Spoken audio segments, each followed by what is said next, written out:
one more. Hey! Turn around and sail back to wherever you came from.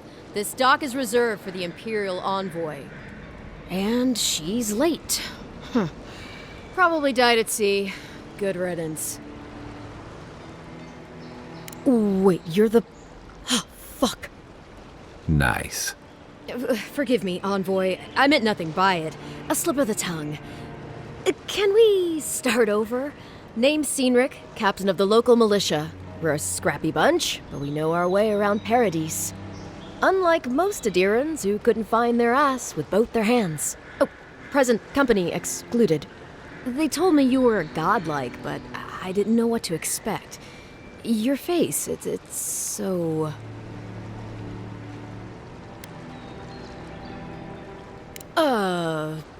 You're doing great. Forgive me, again. We're having a bit of an emergency. No doubt you've come for the Adiran ambassador, but he's gone, along with our claviger.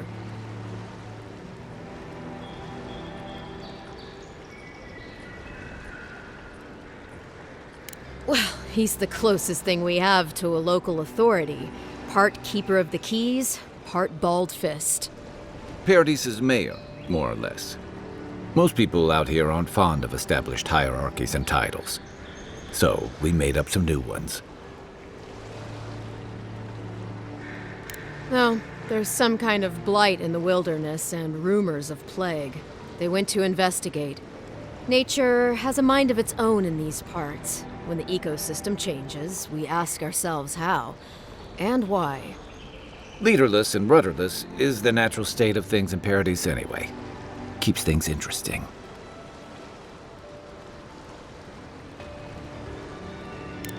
Sorry, Envoy, but no one's here to receive it. Nonsense. There's a small army of pickpockets, smugglers, and scoundrels between those walls who'd be happy to take it off your hands. Just ignore him. Where did you say they went? Because I've got an idea. They traveled northwest to the Strangle Route, past the old Pargroon Wall. You need to find the ambassador, and I need to find the claviger. How's about we partner up?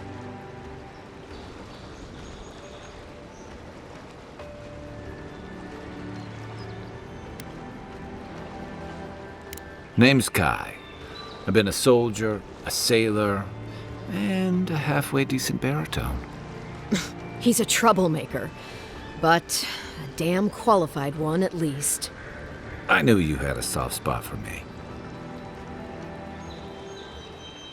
Out here, people are more likely to think I'm trying to rob you. We don't see many lordly types. Kai, before you go, make sure she comes back alive, or the steel garrote will have my head. Better yours than mine.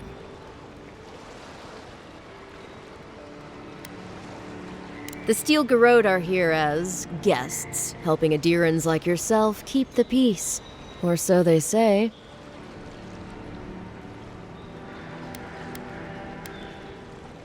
Maybe it's better if you don't mention me at all. Speaking of the steel garrote, fair warning, their leader, Inquisitor Ludwine, is eager to greet you. Or possibly interrogate you. I heard she's a monster, the personal handmaiden of the burned queen. But that's not all. They say she fell in battle in the Deadfire, and death spat her back out.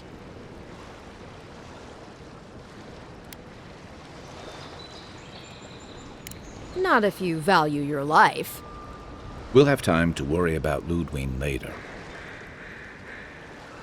First, we've got to find your ambassador and my claviger. You know, for most people, getting sent to the Living Lands is a punishment.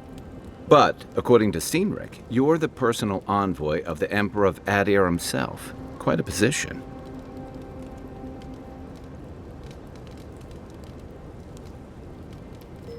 Now I've got to wonder what you did to get on his bad side. The Living Lands is a far cry from fancy parties and court events.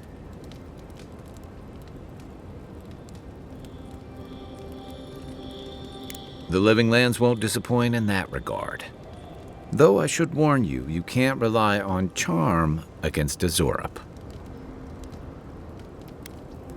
And I'll bet you know some excellent court gossip. But that brings me to the real question.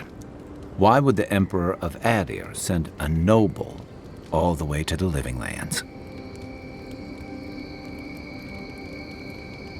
Oh, that almost does sound like a punishment.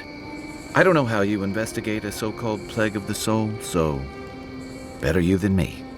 Being a godlike, I don't suppose your patron deity gives you any unique insights into matters of the soul, do they? I thought every godlike knew their god. That's one of the stranger things I've heard. And out here, that's saying something.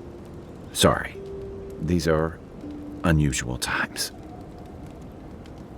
I haven't met anyone who's really seen the Dream Scourge yet, but that hasn't stopped people from worrying about the rumors.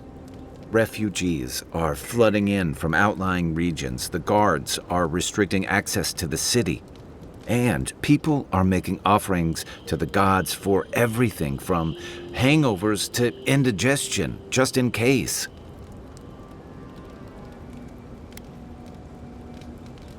I like your confidence, just be careful how you express it. Unfortunately, the presence of so many Adiran troops and the rumored exploits of the Steel Garrote Paladins supporting them is only making a tense situation worse. I think that's why the Clavenger accompanied your ambassador.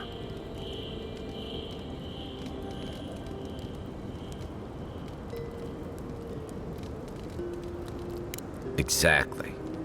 Paradise has been quiet lately, but I don't know how long that'll last. We're talking about an island that has been largely settled by nomads, exiles, and dissidents. People who tend to be suspicious of authority. But what about you? What's your stake in things? Besides your orders, of course.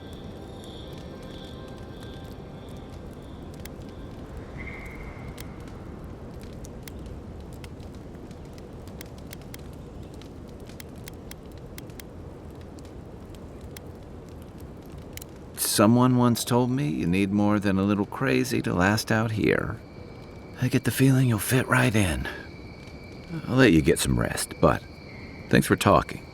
It's good to be part of a squad again, even if it's just for a while. It's the gateway to the living lands, a scenic port city that's as beautiful and dangerous as the wilds around it. Most visitors enjoy some mariner's porridge at the Ballarrock, a back alley shakedown, and then the sudden return of that porridge out of one end or the other.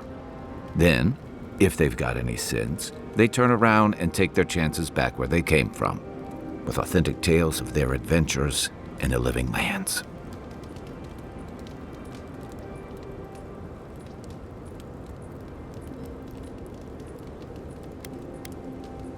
It also has a reputation for making corpses out of people.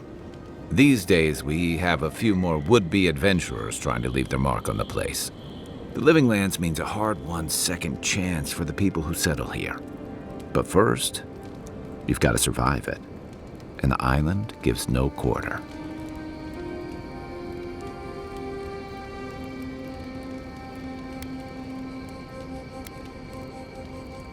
For a lot of people, the living lands is a last resort.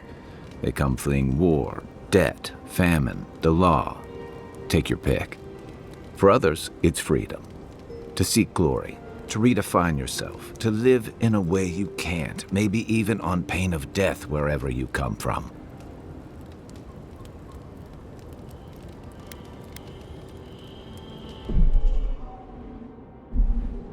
It was, for some. Not always the types you'd want as your neighbors. Used to be. If you could last out here, you could count on being left alone.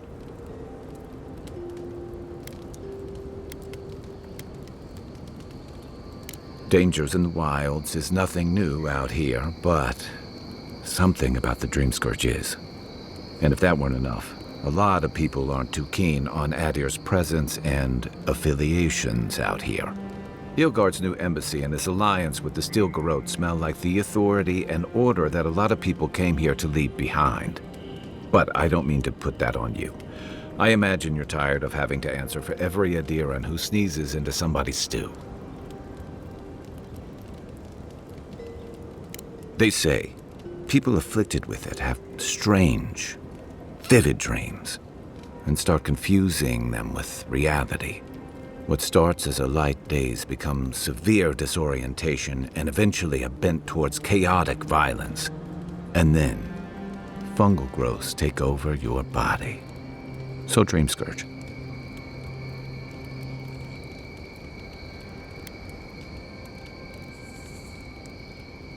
No, Dream Scourge is different. It spreads all over. Still, if you see any new mushrooms sprouting up anywhere unexpected, let me know. Until then, look on the bright side. The Living Lands is filled with people and things that are likelier to kill you first. So did my commanding officers. I'm well past seconds myself, if we're counting. Even decent people make mistakes, and the rest of us can grow with a little time and grace. Even if it weren't, I'd rather be wrong than cynical.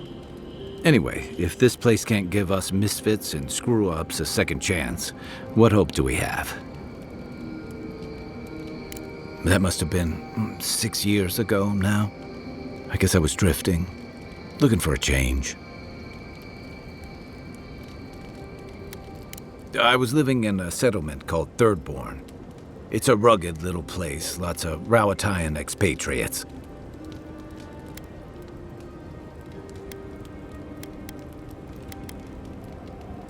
You're pretty nosy, aren't you? Don't be. Things just didn't work out there. Let's leave it at that. I joined up with the Rawatayan Navy as soon as I was old enough. I was part of our campaign to establish a foothold in the Deadfire Archipelago.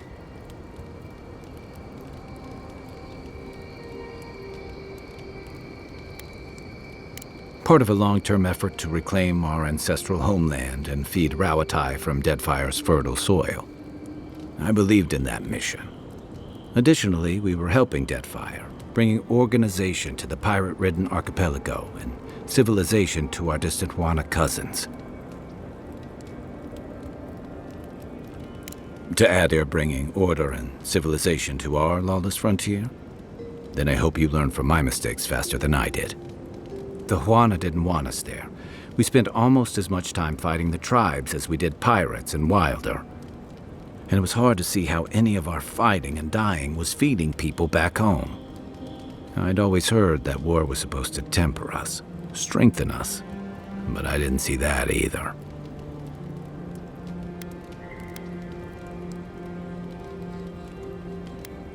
Some fell apart.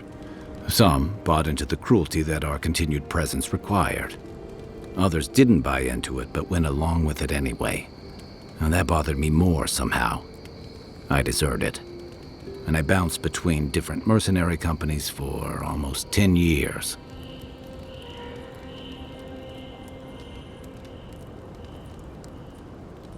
Hey, not all of us catch on so quick. Besides, there were only so many options for a Rawatayan deserter with no training and anything else. As a mercenary, I figured I could at least choose my battles and my crew.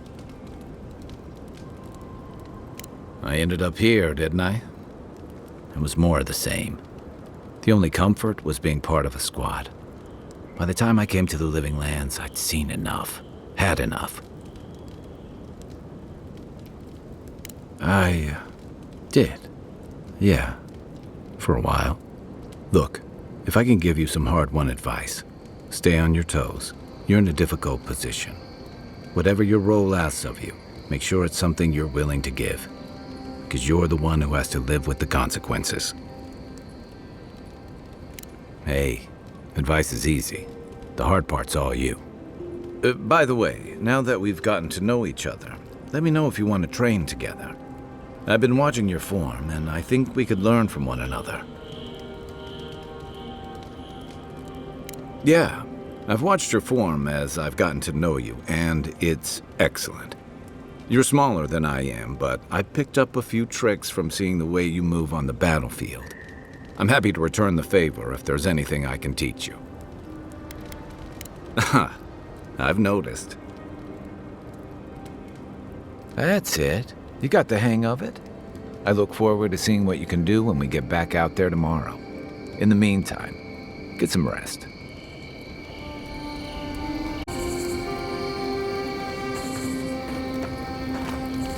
Nothing like a campfire and a good sea breeze, is there? And I've got answers. Some of them may even be true. What gave it away? My finely pointed teeth, or the striking blue of my scales? I usually hear that from someone who's enjoyed the height or position to fully appreciate it, but I'll never turn down a compliment. As rare as we are in many parts of the world, it's nice to be appreciated as something other than a magnificent bruiser. The real question is why not? Rauatai's hardly a hospitable environment. Many of us end up settling elsewhere or making a living on the go. That's where you get the popular image of the Amawa bodyguard or mercenary.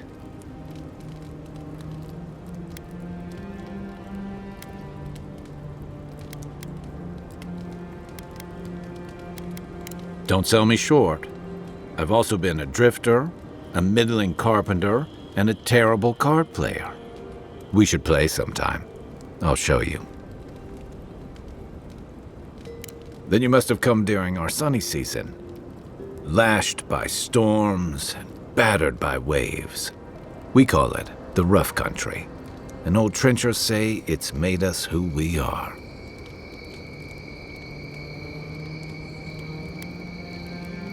You'd fit right in with the Ranganui's inner circle.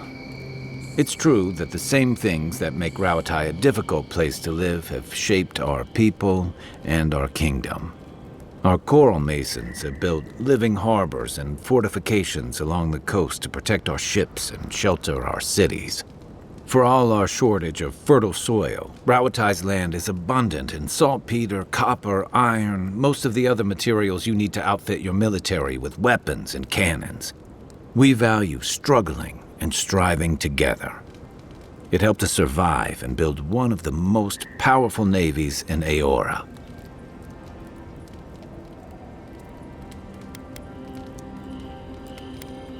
It's been hard-won across a variety of conquests, cooperatives, and trading colonies.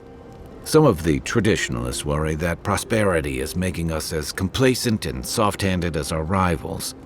Same as traditionalists everywhere. Me, I prefer the simplicity of the living lands. Kill the thing that's trying to kill you, and hope it has some edible meat on it. I'll tell you what I can. My savior. Oh, thank the gods. Your arrival couldn't have been more timely. I wouldn't have stood a chance against that beast. I owe you my life. Ambassador Falchion Heelguard at your service. And you must be our Imperial envoy. Better late than never, I say.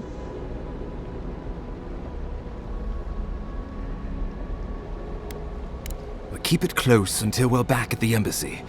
I prefer to take bad news in the comfort of my office. Aren't you going to introduce me to your capable companion? Can he be trusted?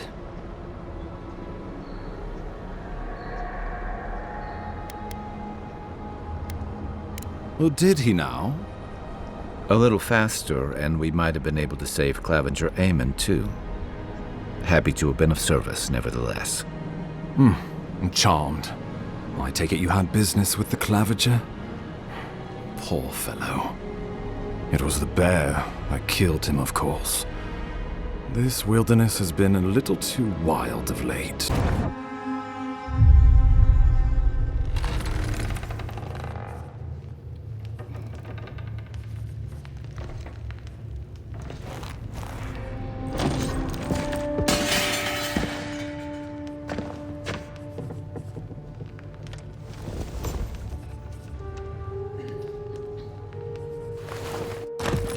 You're awake?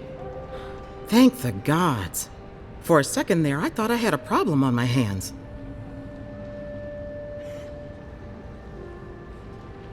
You're alive, somehow. That's what counts. Glad to see you with us. I was sure you were already on your next trip around the wheel, but I brought you here just in case. If anyone can work a miracle, it's Liviana, though whatever restored you is beyond even her skill. Hey, I'm sure you would have slung me over your back too, if our situations were reversed. There's something I still don't understand. Envoy, you died. Listen, I wanted to talk to you about Juliana. I know you're not asking my opinion, but for what it's worth, I appreciate you understanding her situation.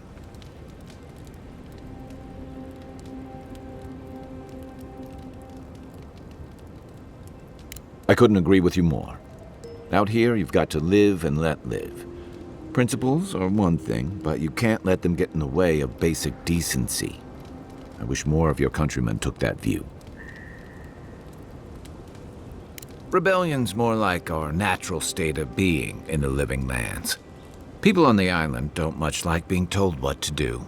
In fact, many come here specifically for that reason.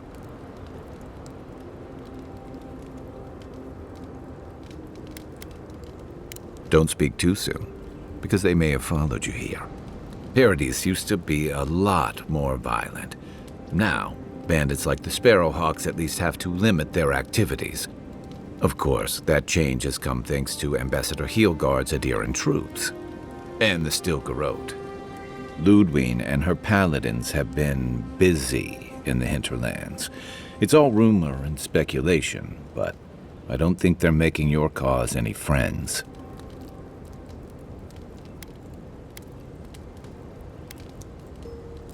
I think you're right. I don't know that these rebels are all that organized yet.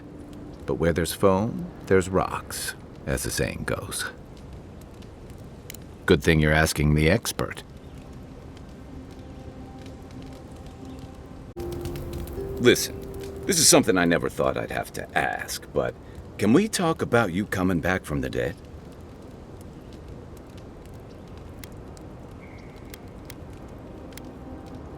I saw you take an arrow to the gut and collapse. Your skin went cold and you stopped moving. It happened fast. By the time I got you to Liviana's, I don't think you had a pulse. You certainly weren't breathing. You must have spent 20 minutes as a corpse on one of her cots before you just came back.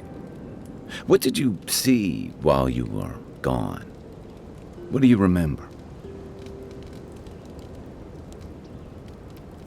Watchers say souls can linger between this world and the beyond for a time.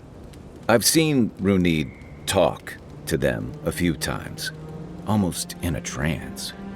What happened next? Wait, someone? Who was it, or what was it? Well, that's good. Imagine how much worse this would be if you had two cryptic entities clamoring for your attention. So, someone is reaching out to you from the beyond. They saved you from death, and now they want you to free them from wherever they are. Do you trust them?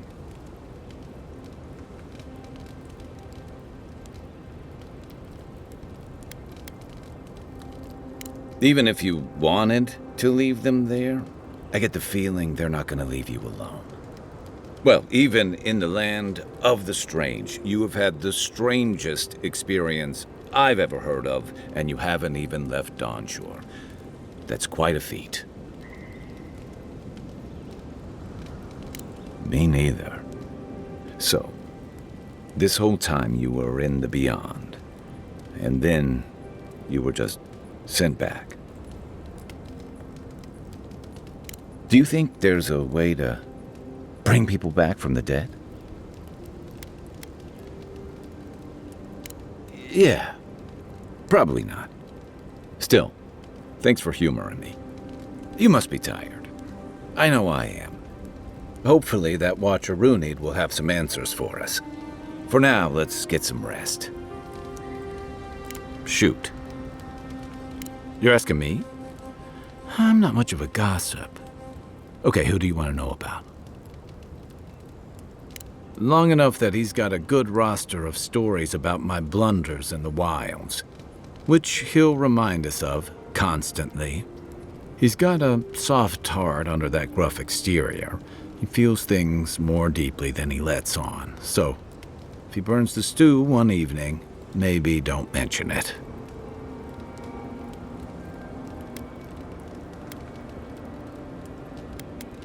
That's just how he shows affection. He's deeply loyal to people once he gets to know them, and he likes companionship more than he lets on. He just has a funny way of showing it. I think he left Galawain's Tusks suddenly, and under unfortunate circumstances. He's never spoken directly about it, but that's what I put together, and it explains a lot. Losing home, losing the people who gave you a sense of yourself, it leaves a mark. But don't tell him I told you that. Seriously.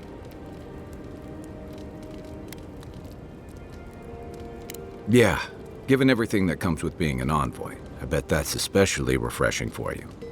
And don't worry if he starts badgering you. It's his way of showing he cares. Sure. Fine. It'll be in here. Well, there you have it. So, Clavager Aemon not only knew about the rebels, he also gave them access to a hideout in the cistern. None. I knew he was protective of Paradise, but I never would have dreamed he'd get in bed with organized rebels. Look, everyone who settles in the Living Lands comes from somewhere, but until recently, those settlers have been people, not nations. But when Adir built an embassy and filled it with dignitaries and troops, some started to worry that your laws and governors would follow. Right, all of that. Don't forget why we're here. You hired me to hunt the rebels down, and now we know where they are. A cistern beneath the Temple of Andra. Good place for a hidden base. It sits just below the city, where the people and patrols will never look. On to the Temple of Andra, then. It's east of here, just across the canal, in the plaza with the big statue. Not everyone warrants an assassination attempt, you know. You should be flattered.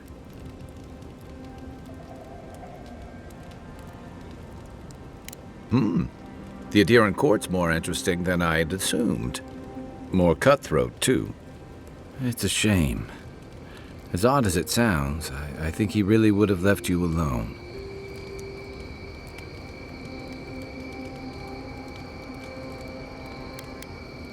Yeah, well, I think he would have said the same thing. He shot you with poison from the shadows. Many would call that a coward's act. But what other chance does a lone man have against imperial power?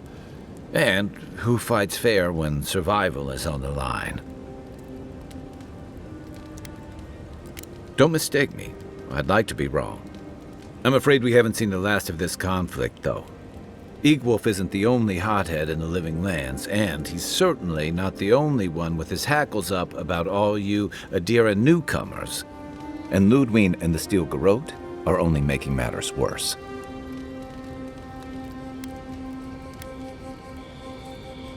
Just that they're chafing at seeing a foreign empire bring foreign troops and foreign restrictions. Same as rebels everywhere, really. Your ambassador and the rest of the Adiran forces have been dragging the frontier, kicking and screaming towards order and civilization. All the things that half of us moved here to escape. Then, one day, Ludwine and the Steel Garrote show up to reinforce the Adiran presence, and they're as harsh as Wodaka herself.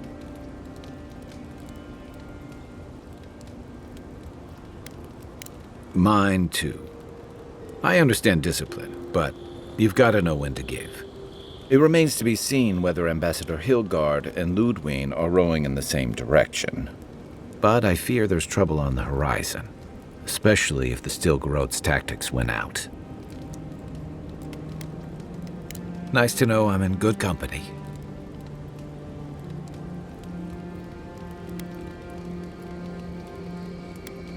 Just thinking about Claviger Amon. I let him down. I've let a few people down over the years. But I did promise someone once that I'd do my part to look after all of us riffraff who've made a home here. My best chance of doing that is helping you investigate this plague and keep a lid on tensions. And, hopefully, fend off any future assassination attempts. The feeling's mutual. It's nice to share a campfire again. I think that's enough doom and gloom for one night, don't you? Sleep easy, Envoy. As best you can. Can't say I'm sad to be leaving Paradise. I had no idea how tense things were with the Adirans moving in. An Wolf's death won't help matters.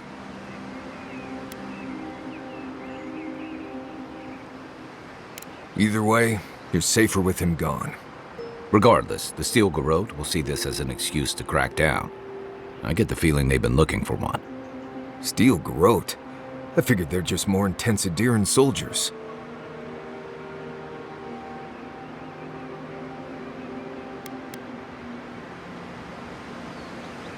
Oh, I hear you. Unfortunately, if you're marching shoulder to shoulder, some of their stink is bound to rub off on you. I don't like that Ludwig woman. She gives me the vrikas. Yeah, I've seen floggings gentler than the scolding she gave Hilgard. One's tacking when the other's jibing, if you catch my drift.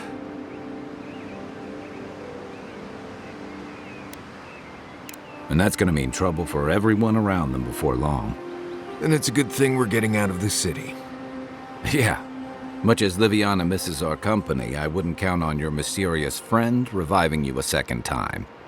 Are you listening to that friend when you go all blank-eyed from time to time? Does your special friend talk to you? I mean, I had an imaginary friend when I was little, but they never brought me back from the dead. He means that with all due professional respect, of course. How do you know this friend doesn't mean us any harm?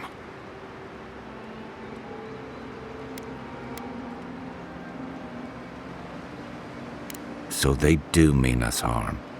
Funny. Keep joking when the envoy starts sprouting mushrooms and attacking everyone.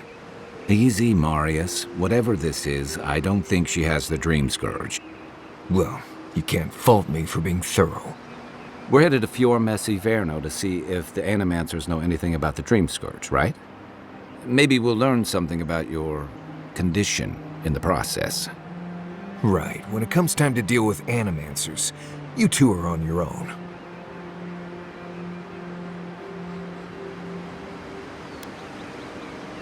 Fair enough, but I wouldn't expect a warm welcome. Hilgard's already brought your homeland's prohibitions against animancy to Paradise. They could stand around and have scholarly debates about souls all they want. Gives me a great opportunity to take a nap. I haven't been back in a while, but Fior is, an interesting place. It was founded about 50 years ago by a disgraced Valian duke and a handful of animancers who'd soured on politics in the republics. Town full of nobles, scholars, and leeches, all surviving off the work of the farmers who grow food for the whole island. They're an eccentric bunch. You'll see. It turns out that academics are as ungovernable as the rest of us rabble. They don't understand what they're messing with. They can't tame the wilds with machinery. They've held it at bay until recently. Their ingenuity, or madness, or heresy, take your pick, has fed a lot of people in the living lands. But, rumor has it, some unnatural blight is destroying their crops. Hopefully there's nothing to that. But if there is, we'll find out soon enough. And while we're in Emerald Stair, there's something I've been putting off. An old friend from my time in Thirdborn had a cabin out in the woods. Tama. He passed a while ago, but he left something for me that I never got around to picking up. But since we'll be in Emerald Stair anyway, you won't regret it. Emerald Stair's lovely this time of year. Even the Delumgon bloom. No matter what I tell you, you keep picking flowers from things that want to kill you. Hey, they love me. You just gotta ask nicely. Compliment their foliage. Right. Maybe buy them a drink before they choke you to death with vines. Well, you came to the right place. You and I have quite the adventure ahead of us, Envoy.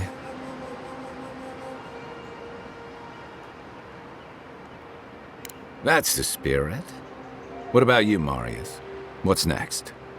I have, things to do back in Paradise. It keeps me plenty busy. Come to think of it, I haven't been to Emerald Stair in a while, and the Envoy's never been. Know any good guides we could hire? None that could help the two of you. You need the best guide in the lands to keep you from getting yourselves killed. Yeah. Who else is going to show us which mushrooms we can eat, and which ones want to eat us?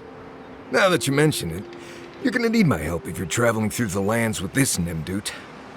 I have 2 rules. No campfire songs, and no hugs. That last one's non-negotiable. I hear wiggle room on the singing. If we're done being ridiculous, we should get some rest. We'll be in Emerald Stair tomorrow. Good to have you with us, Marius. Right. Go to bed before you violate the hugging rule. You know, I've heard dueling is popular in the Valian republics. You wouldn't think a public argument could feel as brutal, but I'll be damned if Giada didn't draw blood. No doubt. That's why I admire the resolve. Living Landers can be contrarian and combative. That's what sends a lot of us here in the first place. But it's still hard to swim against the tide with your own people, especially when it means getting them to face a hard truth.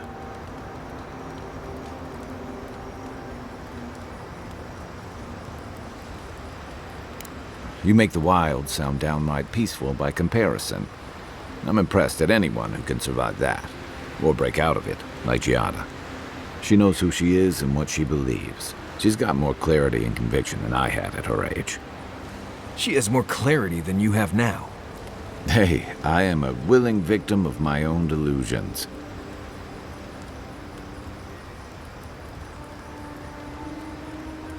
Sometimes that just makes it easier. Hey, don't worry. We're talking about Giada's situation. Right. Like, what did you think I was talking about? Anyway, this can't be an easy time for Giada, but I'm glad to have her on our side.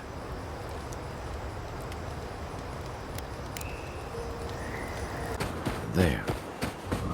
That's Tama's old house. Wonder what he wanted me to... Place feels different without him. He left something behind for me. Help me look around.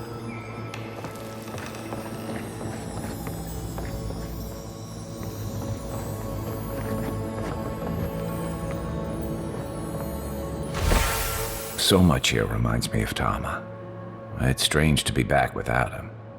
I still can't imagine what he wanted me to find. Say, what's that you're holding? Yeah, it is.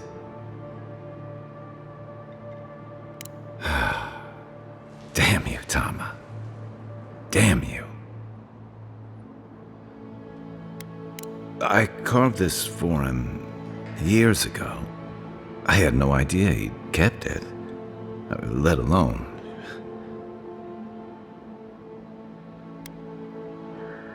And he tells me like this, when he's long gone, leaving me with nothing but a piece of driftwood I gave him years ago.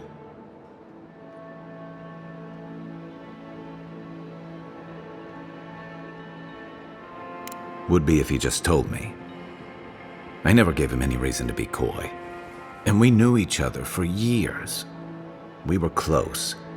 I trusted him with things in my past. Things I don't talk about.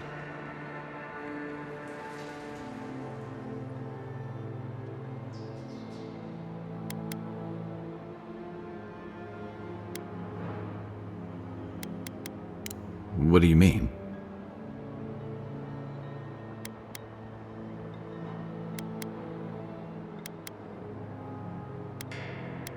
You know I'm not one for dressing up my words. I'm sure it's different for you, being a court fixture. I make up my mind pretty quickly.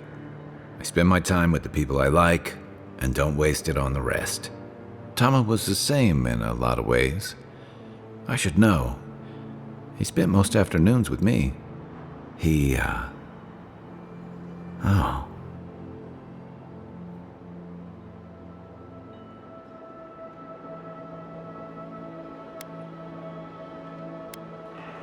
I always just thought he was good.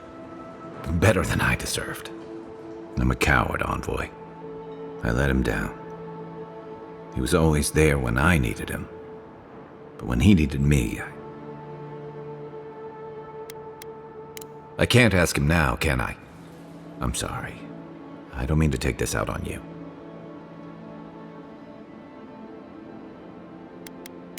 You wouldn't say that if you knew. Never mind. Let's keep moving. A little fresh air will clear my head. We usually bring our dead to Nakutadek. But for you, well... Hey, about earlier. Sorry for going off like that. I haven't talked about Tama in a while. I guess the moment just caught me off guard.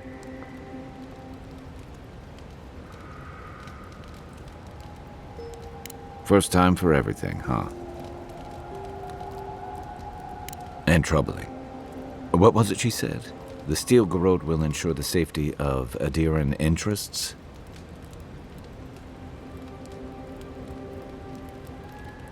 They aren't going to make you any friends, that's for sure.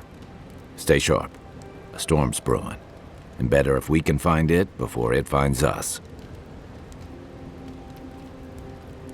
It's been years. It was always green and overgrown, but I don't remember it being quite this. You remember the first plants we met here tried to kill us, right? Something about Emerald Stair has always been unsettling. Everything in the living lands grows wild, but it's different here. Those giant roots, whatever they are, I don't remember them being quite as big or close to the settlement. Well, there's a thought to keep me up at night. Oh, the Living Lands definitely hates us. That's why people like me even get work. I don't like reading that much into things. Maybe that's why I'm still a bachelor. Is that what it is? That wasn't even on my list. Either way, when I wake up with night terrors, I'm waking you both up with me. Not a whole lot, and I've been happy keeping it that way. Playing around with essence, poking at souls, trying to move them out of and into places they shouldn't be, it makes me queasy. Though, if we're going to understand the Dream Scourge and your godlike lineage, I suppose we'll have to get comfortable with it. Still, I'm happy to leave those pursuits to other people. Exactly. Other people. People who are a safe distance away. No offense. You have your point of view, and I have mine.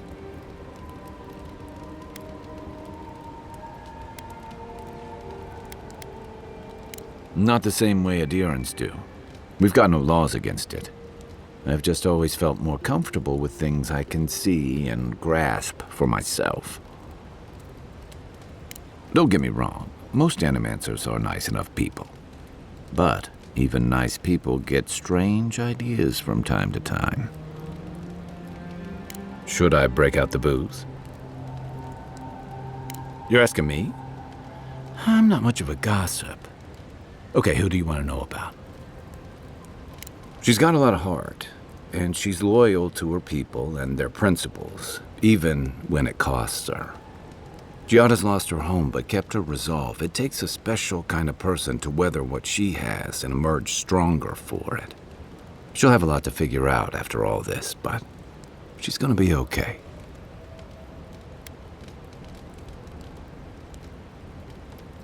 She's young. She'll get there. Until then, there are certainly worse things to be driven by.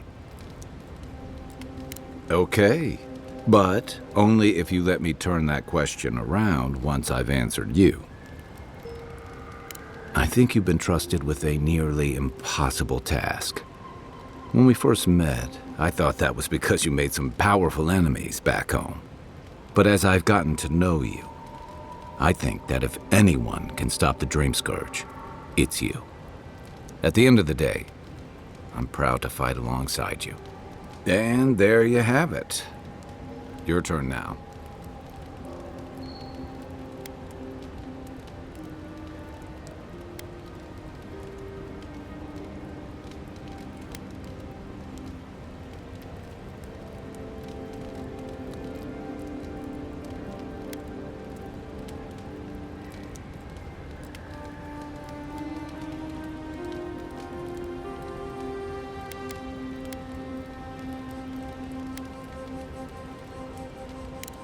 Oh, well, that's, nice of you to say.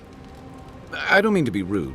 That's just more praise than I've probably earned. Enough about me, right? Sure. You came to Emerald Stair looking for answers. And now we're leaving with them. How do we fight the Dream Scourge? What can we do about Sapadal? And where is the garden?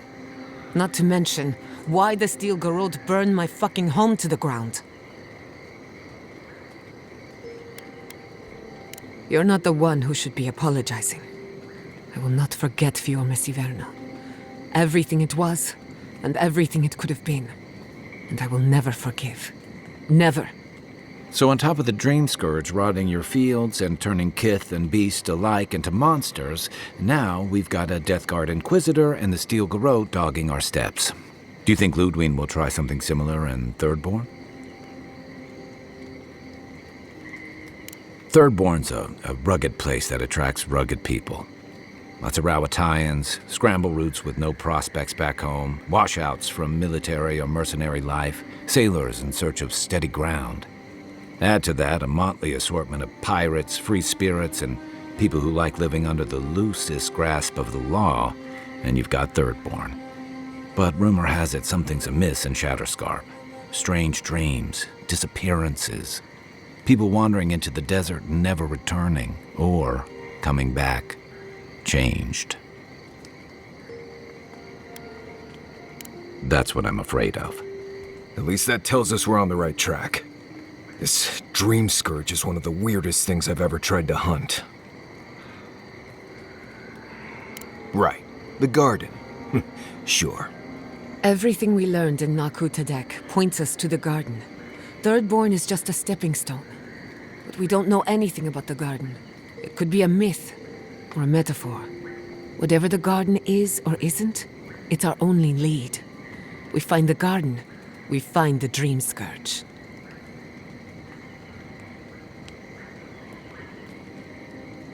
Yatsley is a master of the unknown and the unknowable. No mystery eludes her for long. If there is a path to the garden, Yatsley can lead us to it. I'd follow her anywhere. Or maybe that god poking around your soul could give us directions. Ask for directions? Why didn't I think of that? Kai, that's brilliant. Whatever Sapadal tells us will be filtered through a lot of metaphysical noise, but it couldn't hurt to try. This is so exciting. Sapadal?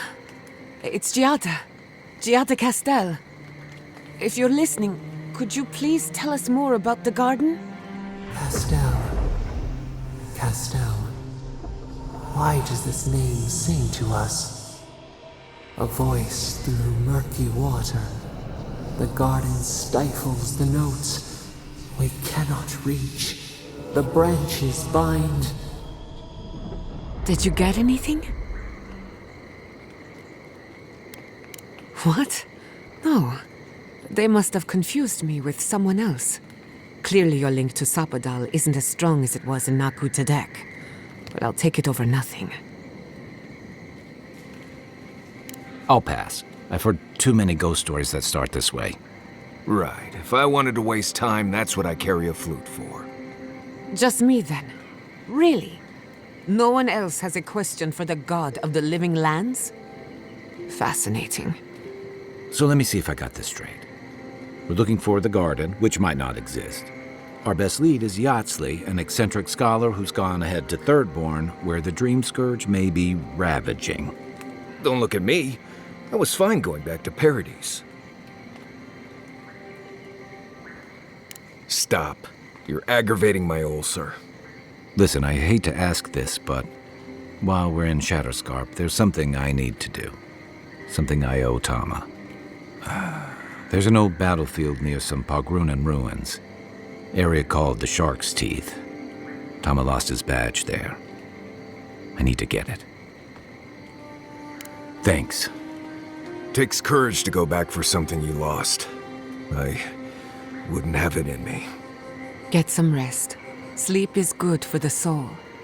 Maybe this doesn't need to be said, but I don't blame you for what happened to Fiorme Siverno. I just wanted you to know. No need to question it anymore. They've made their intentions clear. I'll get the bastards who did this. One way or another, I'll make them pay. Relax, Daron. The only strange dreams we've had involve your mother. Shit. Kai? What are you doing here? Temerty's gonna have a fit. I, left without saying my goodbyes. Kai shouldn't be here. None of you should be here. Huh. You're with the Adirans now? I'm with the Envoy, and we're against the Dream Scourge.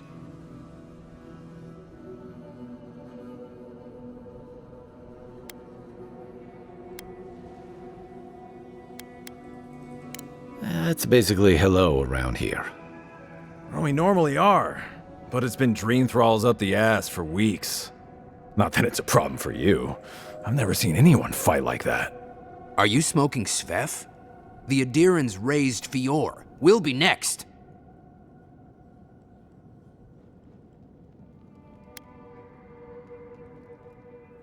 Which we would love to share with Temerity if you'd let us in. Daron, can you get on with it?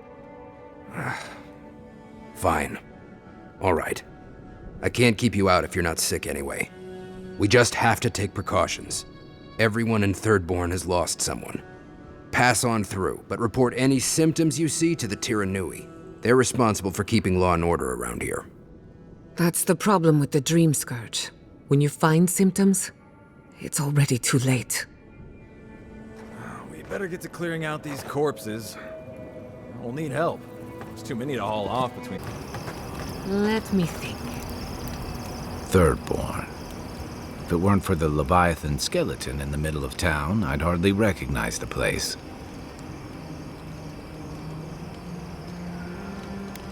"6 years ago. Feels longer now. You ever come back to a place and feel like the buildings are smaller and the colors are duller?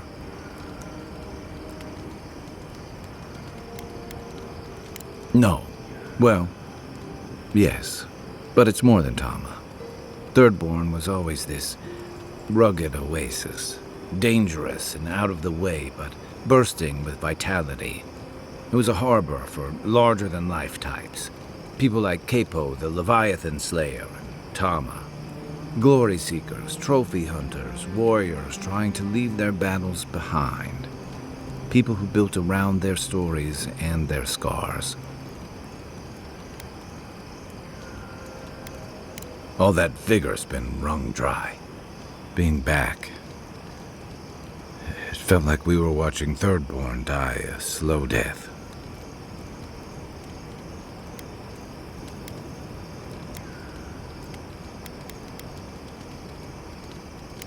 Yeah, but I thought age was supposed to bring wisdom. Something to balance out the back pains and creaky knees. I think what's eating at me is that Thirdborn seems rudderless. The Dream Scourge is one threat. Conflict with Adir is another.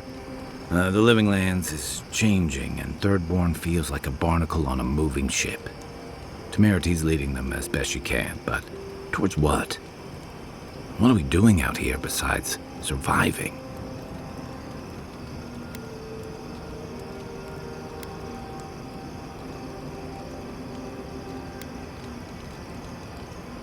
Personal. Take it easy, Inquisitor.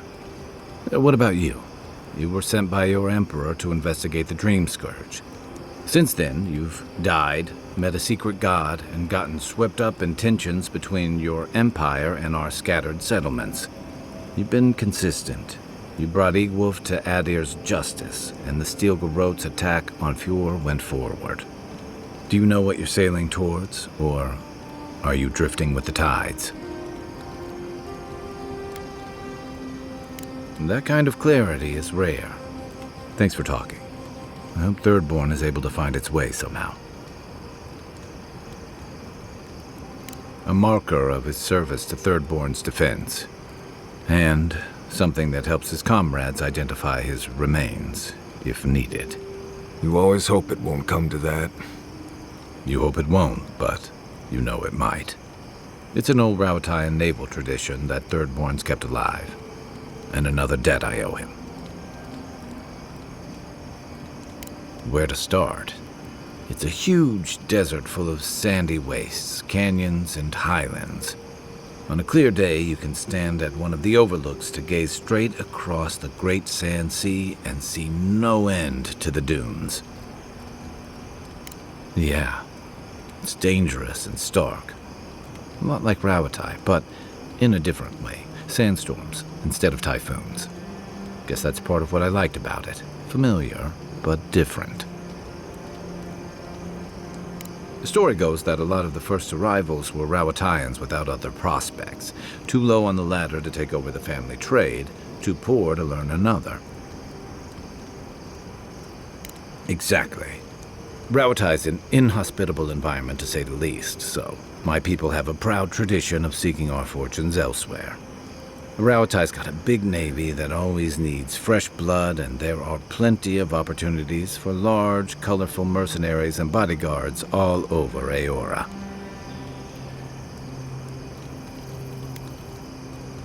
You got it. It's hard to say when Thirdborn was properly founded. It started as a convenient harbor for pirates and mercs to lie low. Bold, or desperate, fishing crews from Rauatai would follow seasonal catches out here. That tells you something about the people willing to attempt it. Over time, those early arrivals built huts, a proper harbor, and walls to protect them from all the hungry things in the desert. Well, that brought in a steady trickle of veterans, ruffians, trophy hunters, and rugged eccentrics. People looking for fresh adventure, or running from the consequences of their old ones. Bit of both, I guess. I've got a lot of memories here, and the longer I stayed away, the harder it felt to come back. Until you came along, I thought I'd be able to avoid it forever. Thirdborn's missing a lot of familiar faces, and the youngsters who've grown up and the new arrivals, they seem green, like they're cut from a different cloth, a more delicate one.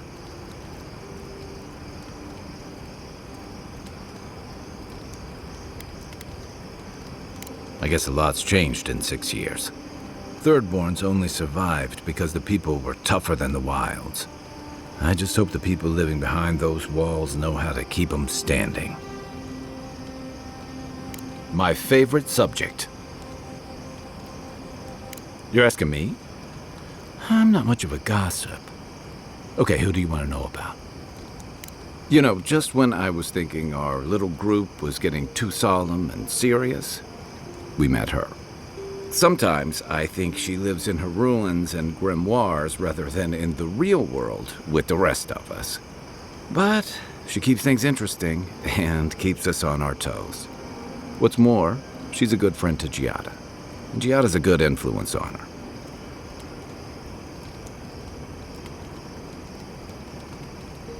I'm pretty sure Yatsley flirts with everybody. I don't read anything into it. Don't get me wrong, she's a striking woman, but she and Quilichi have a good thing. I'd never get in the middle of something like that.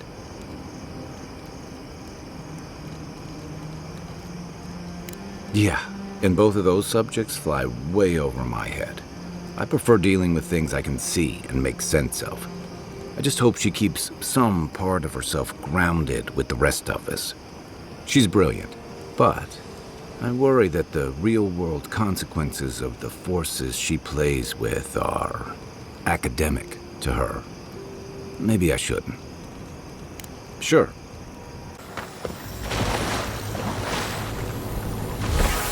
That's Thomas' badge. You found it. It really was out here all this time. Right where we left it.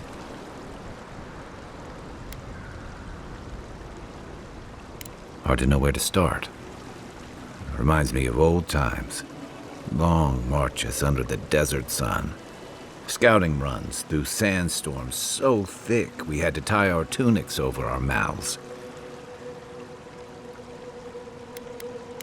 Oh, he was an incredible bastard.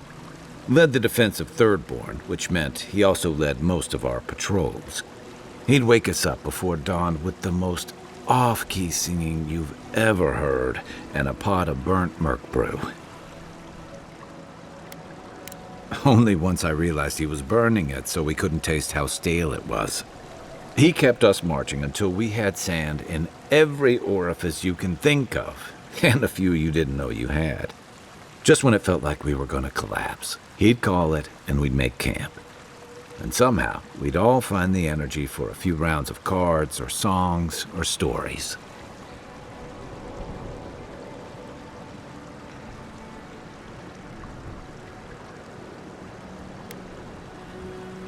He did.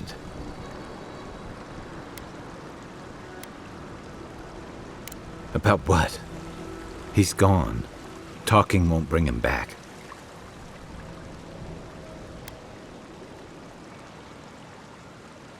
Closure. I never understood the term. Just feels like swallowing the thing that makes you sick. Here's the truth. I led a patrol. We were ambushed. Tama came to our rescue. And he suffered a fatal wound in the process.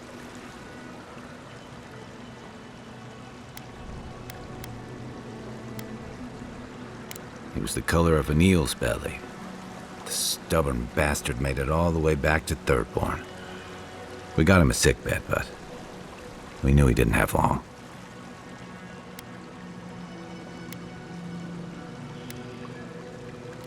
I wish I could believe that. You ever had to watch someone fade away? When it's slow and agonizing, no glory, no din of battle, no distractions. Then you know. It's like sitting still while someone drags rusty nails over your skin. Sitting there, I noticed that he was missing his badge. And all the time I'd known him, I'd never seen him take it off.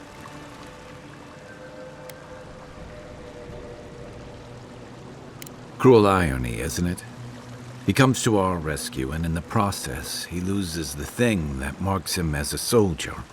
I'm sorry, Envoy. I haven't talked about this in a while. Just having his badge in hand means more than you know.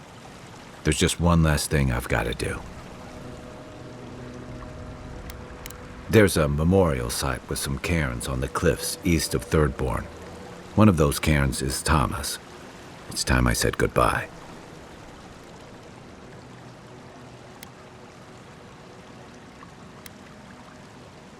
Careful, or you'll give me second thoughts. I usually count on my friends to be worse influences, you know. Let's go.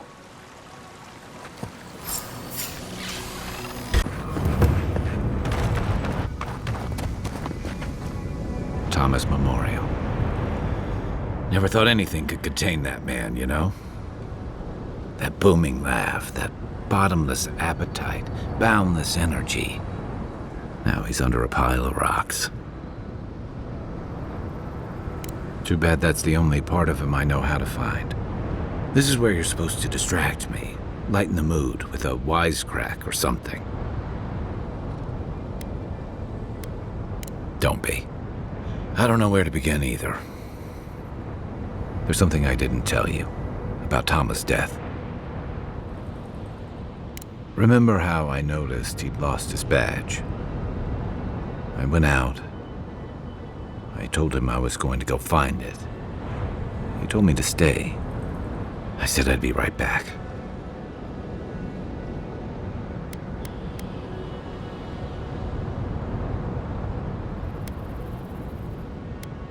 I couldn't stand it. As soon as I was out of there, I just walked. And I kept walking.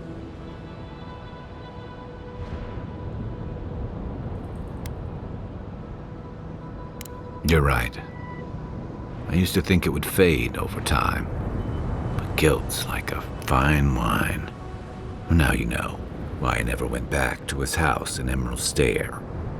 Why I never came back to Thirdborn.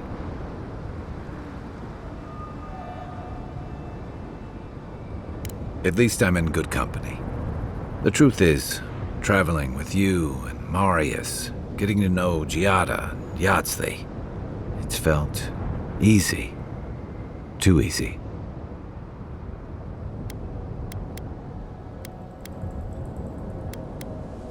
Yeah, and that worries me. I'm not a joiner. I'm good for a skirmish, some war stories, a few drinks, but I'm not someone you keep around.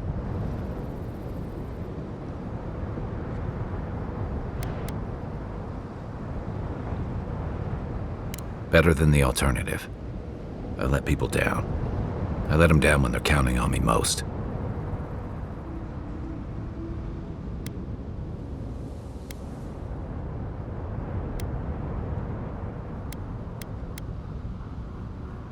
Self-compassion. That's a balm for outbursts and hangovers. I know what I am. I'm finally facing it.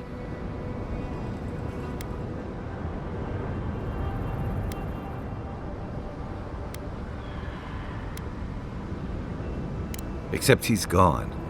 There's no making it right. I gotta own that.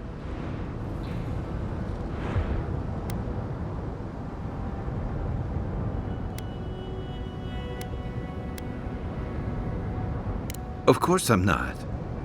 I'm finally being honest about this.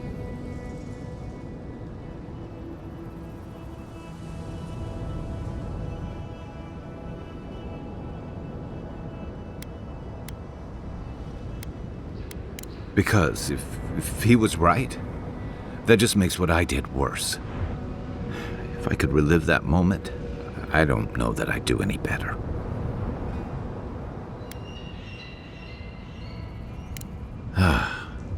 Funny how something can be so simple, yet so hard. But you're right.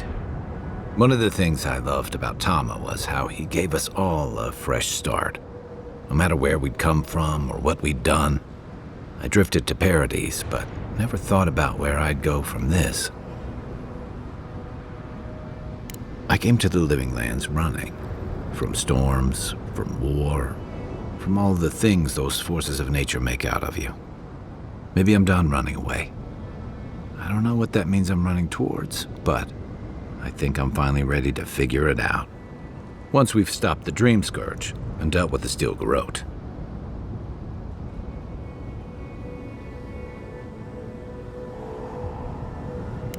I've got some things to sort out, but it feels good to have something to look forward to.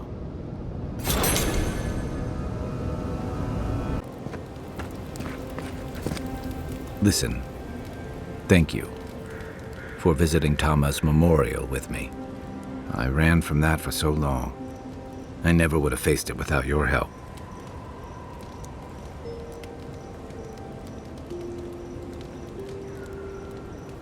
I know. I'd forgotten what that feels like. Like I just woke up with a hangover. Every feeling, every memory I tried to keep a lid on is sloshing around, and I'm struggling to keep my balance. But I'm also remembering moments I hadn't let myself think on in a long time. Feeling warmth I couldn't get close to.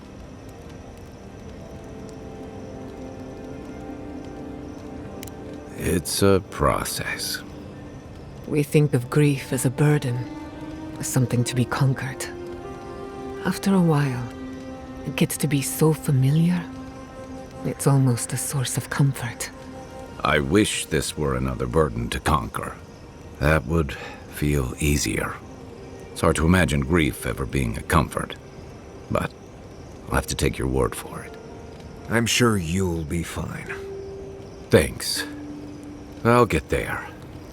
And thank you for seeing this through with me. Was there something else? Hey, I wanted to talk to you about what happened in Emerald Stair. I know your Emperor sent you here to represent Adir, but the Steel Garrote raising Fior has gotta make things harder for you.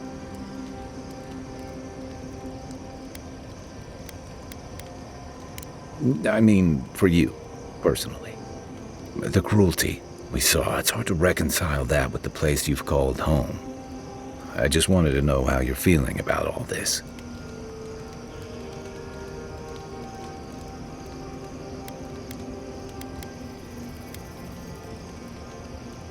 I hear that. Unfortunately, I don't think this situation is going to get any easier. It makes venturing through the treacherous wild seem like a relief. Anyway, I just want to check in with you. This may be your burden, but you don't have to carry it alone. What's on your mind? Ask away. Yeah, it happens. Sharing the road and sharing each other's battles. But out of all the people I've fought alongside, I haven't gotten to know many of them as well as you. I never thought I'd feel this at ease again with anyone else, much less myself. But you helped me face loss, regret. After drifting for a long time, I finally feel like I belong again.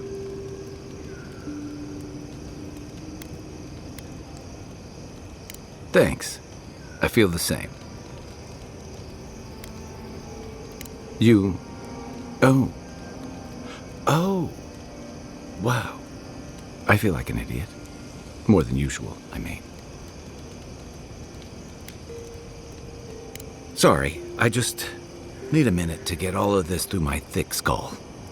For the longest, I never thought I'd be able to feel close to someone again after Tama.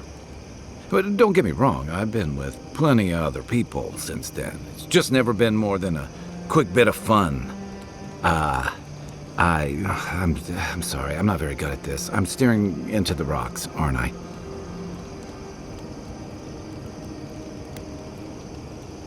What I'm trying to say is, I didn't think I'd be able to feel this again. But you've seen me at my worst.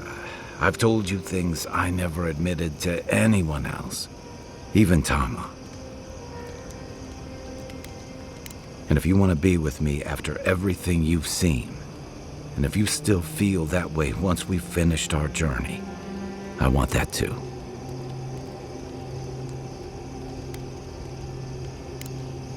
Holler if you need it. Envoy, I hope you found what you were looking for, because those ruins are about to be a distant memory.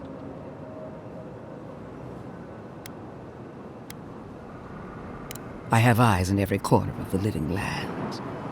Some more discreet than others.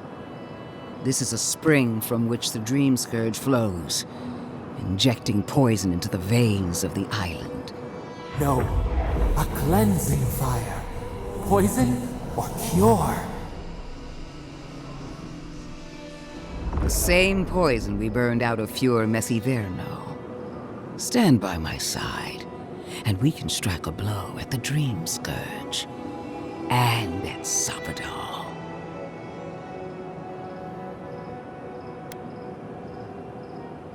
There are two plagues in the living lands. Help me destroy one, and the other will follow. Ashes. Nothing of the Akita will remain. We may not burn out the Dream Scourge here, but we can burn out its symptoms and take the fight to your patron. Spirits cry out, bury the fire, but still they rage. Is her first instinct always to destroy stuff and hope that fixes things? Always thinking with your sword. You zealots never change. I happen to like these ruins. They've been very informative. Without them, I'd never have learned there was a new god in the Living Lands. Another reason why they should be destroyed. Sapadal is dangerous, but an archmage is more unpredictable by far. No, she thinks she can frighten us away and have the ruins to herself. Oh, but you should be afraid. Archmages and gods can be worse than death. Either way, you won't be doing anything to the ruins, Inquisitor. I won't permit it. Those ruins are crawling with dream thralls. Why are we arguing about a pile of rocks when Thirdborn's in danger? Stomp your feet as much as you like. Your opinion doesn't matter to me. You forget your place, Archmage. No matter. I am happy to remind you. And I will end you, Inquisitor. I will seal your unlife in ice for an eternity. Do not for a moment think that you possess any power here. You, and more importantly, your people, will regret all of it. Yes, a few seconds won't kill anyone important. I have an alternate solution to the problem at hand. This should be amusing. I am not talking to you, am I? Don't interrupt me.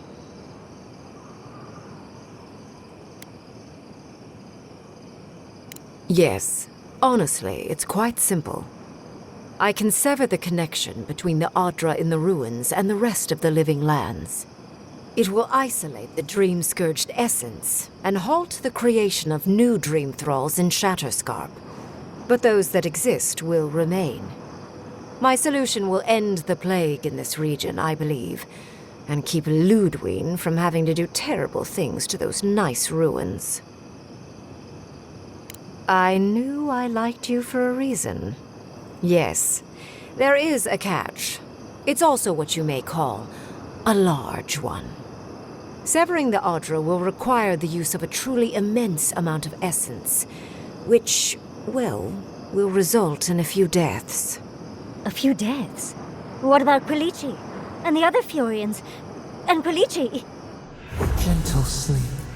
One moment day, the next, a poppy's dream to carry them to the Garden of Night. They would feel no pain.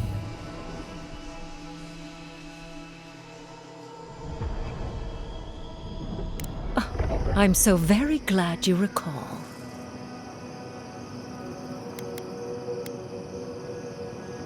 Correct? I knew I liked you for a reason, Envoy. You two can't be serious. There is no control over who will perish in the process. But it will stop the Dream Scourge from spreading in Shatterscarp. No new Dream Thralls will be created. Ringrim is one of the smartest people alive. If she says this is the way, it's hard to argue, no matter how much we might want to. You can't be entertaining this. Not after what we've seen. The frozen corpses, the twisted riddles. The Dream Scourge is a tragedy, but she's a monster. You can't leave Thirdborn at her mercy. It's not an ideal solution. But it is easier to save a life when you've amputated the necrotic limb, so to speak.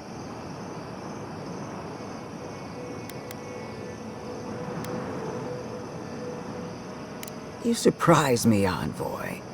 She would sacrifice the very people we're trying to save, and for what? Not even to destroy the Dream Scourge. Merely to slow it down. Destroying the ruins and killing the Dream Thralls within is also a short-term measure. Ludwine's solution will eventually result in the same number of casualties, possibly even more.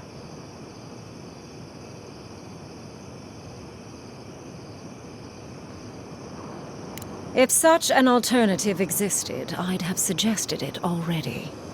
So long as the Dream Scourge exists, more people will become infected.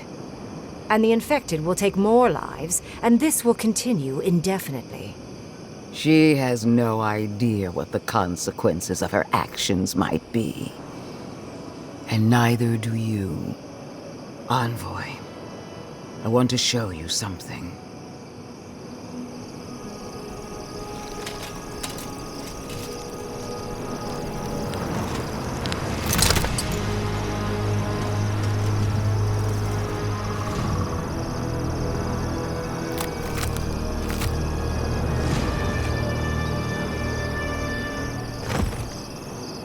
I swore an oath to my goddess. A solemn vow that I would give everything in service to her. Even myself. And I did so, gladly. Sapadal wants the same devotion from you. The only difference is, you never had a choice. And what makes you so sure the decision is truly yours? Sapadal has been whispering in your ear, guiding you, influencing you. You owe Sapadal nothing, and yet they demand everything. That is not devotion. It's cruel. Yes, quite difficult to decide whether to believe your new god or the angry skeleton actively threatening us. This isn't about Sapadal. This is about every man, woman, and child in Shatterscarp. Godlike. I leave the choice to you. Both options will bring harm. The question is, which will bring more good? Perhaps not. But one of these solutions will bring an end to the matter in Shatterscarp. Remember the village and the statue it couldn't repair. Remember the lesson I tried to teach you. None of our lives matters. Not when they might cost us the future. Now choose, Envoy. Destroy the ruins and the dream thralls, but allow the plague to keep spreading. Or sever the Adra and end the plague in Shatterscarp, with an unknowable number of casualties. She toys with you with innocent lives, while I offer only the truth.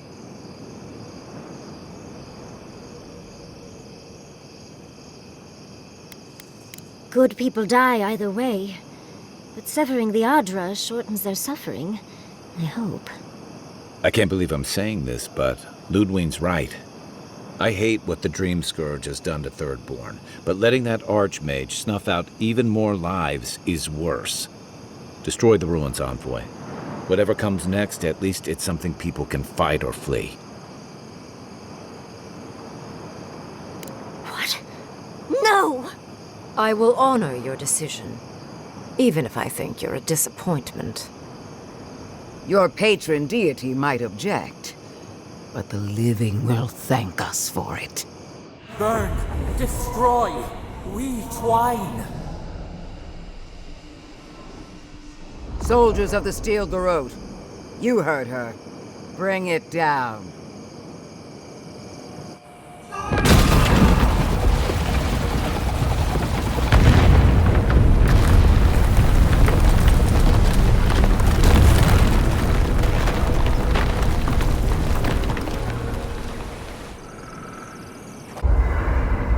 I'm sorry, but before anything else, I need a word with you. Of course, I understand the impulse of wanting to save those in Thirdborn. You understand the impulse? Where's this going? But think of all that we lost because of you and that monster.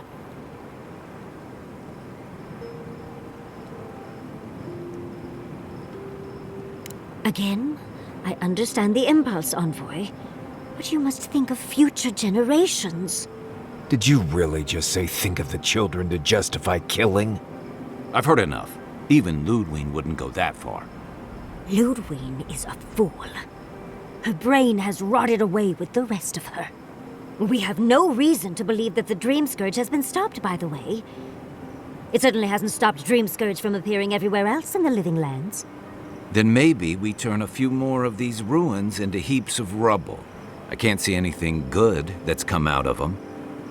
Maybe stop talking while you're ahead. Years of lost history found, just in time to be erased by two Adiran fools.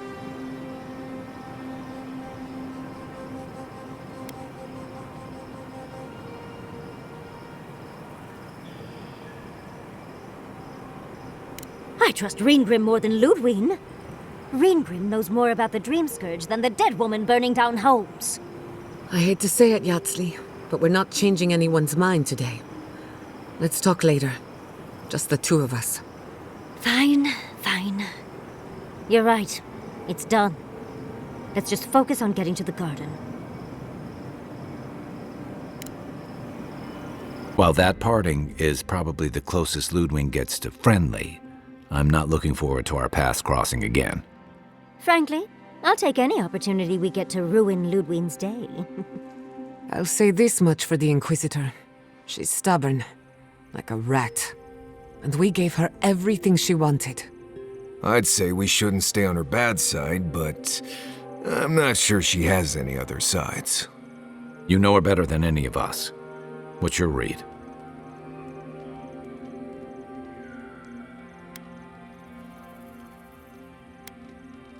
That might be easier said than done. Well, the joke's on her in any case. Ludwig won't get very far without that map. She'll be scratching her skull. Somehow, I don't think she'll let that stop her for long. And Ludwig definitely strikes me as someone who doesn't leave food on her plate.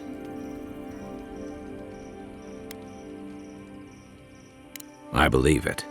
And we'll cross that bridge with you when we get to it. Ludwig and her steel garrote have the numbers and the power, but we have spunk and a map. And that might just be enough to find the garden before she does. We're all competing for the same thing. A place we barely understand, with no guarantees of what we'll find there. Still, I am determined to reach the garden, above all else. Ugh, that's just a pile of Sokka. Oh, now you're listening to me, all of a Saka sup sudden. You won't find a blessed a thing. This wild beetle chase of yours is a Page-Raku waste of time. To get to the garden, you have to go through Galawain's tusks. The land is made of lava and acid. It wants to eat you alive. So it's tough odds. We've gotten this far together. Tough odds is an extra Zarb jumping in at the last minute. This is a long trek, on foot, through a land that can barely support life. I don't have to be a Blessed Oracle to know this won't go how you think it will.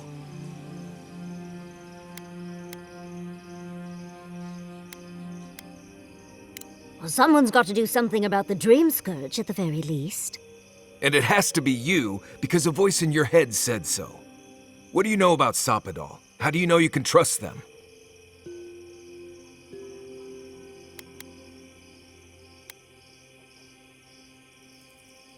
Then you're gambling with all our lives. Don't expect me to be overjoyed. I'm done here. Do whatever blessed planning you want to do. You don't need me for that.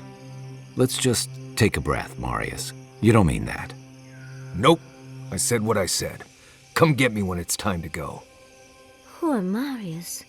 Something's really rattled him. I've never seen Marius like this. Something's going on with him, but I don't know what. Be gentle with him. Or if not gentle, understanding.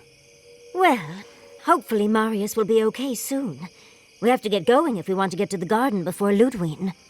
We won't get far unless we look after each other. Now's your chance.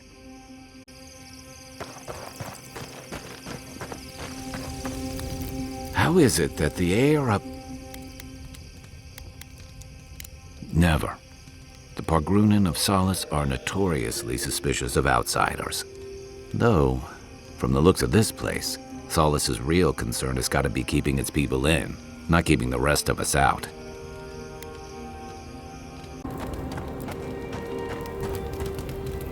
Rawatayans love to boast about how barren and rugged our homeland is, but we've got nothing on the Pargrunen living here. I can't fault your optimism, but would you think that if this was the only landscape you ever saw day in and day out? According to Marius, his people are forbidden from ever leaving the Tusks. I did tell you that, didn't I? Must have been drunk. I'm all for pulling together, but that's just oppressive.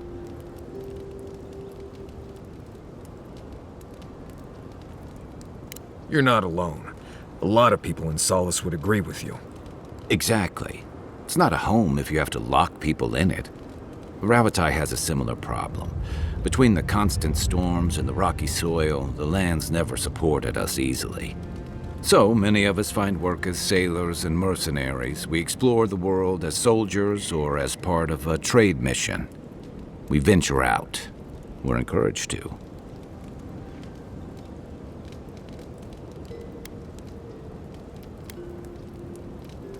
Not everyone, of course, but Rawatai's hardly a dying country. Everyone in the Living Lands faces struggle, but people choose that, and usually to escape something worse. Forcing people into a lifetime of hardship for the sake of principle or tradition is a different matter entirely.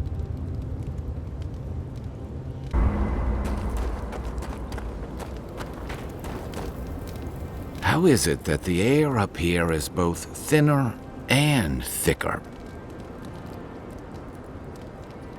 I can tell he's struggling against the current, which is a shame because he's looking out for his people rather than an old building.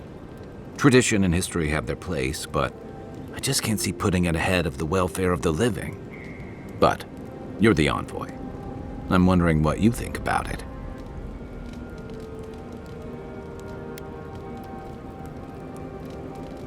Maybe so. Sometimes you just work with what you got. Rawatai's grown over the centuries through dozens of expansions, conquests, and alliances. Many were bloody and hard-won, but I still can't find myself wishing for the alternative. We wouldn't have lasted if we stayed a small Almawa tribe struggling against a barren, stormy spit of land.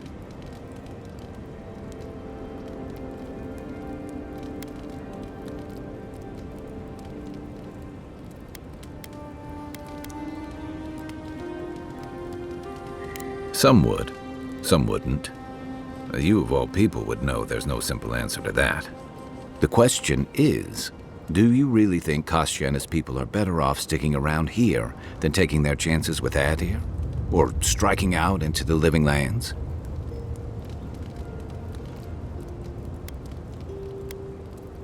Perhaps there's no one who should make that decision, but someone will have to.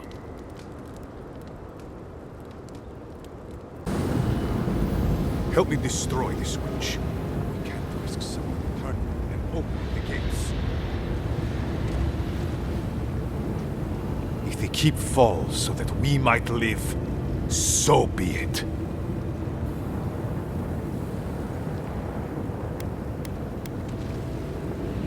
The evacuation's already in full swing up top. I don't fully understand what binds the Pargrunen here, but if destroying this place frees them, I say let it happen. Envoy, I'm astonished. I didn't think you'd see things my way.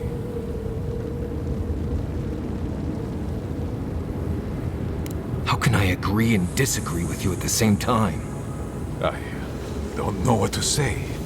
Of course, I wondered if I'd see you again, but I thought it might be at the tip of your blade. This crisis isn't over yet. No one should be bound to a pile of stones. Certainly not because of a centuries-old oath. Destroy the winch, and the sluice gates will remain closed. The keep will be destroyed, and my people will be free of this tomb. Then grow anew, a flow to purge the weight. We twine. Safe travels to the garden. You'll find your entrance just past this door. I suspect you're the only one aside from Nandru who can open it. Absomalu Vawintu, Envoy. You are lucky I don't feel like fighting another Adiran right now. You Adiran Kamayu. Take a few more moments to think closely before you go destroying your friends' homes next time. Where's this coming from? Solace wasn't a home, it was a prison. We all saw that. What gives you the authority to decide the fate of an entire settlement? That fits the Steel Garrote. but not you. Darling, think it through. The Pargrunen were stuck rotting in their keep, and the envoys freed them.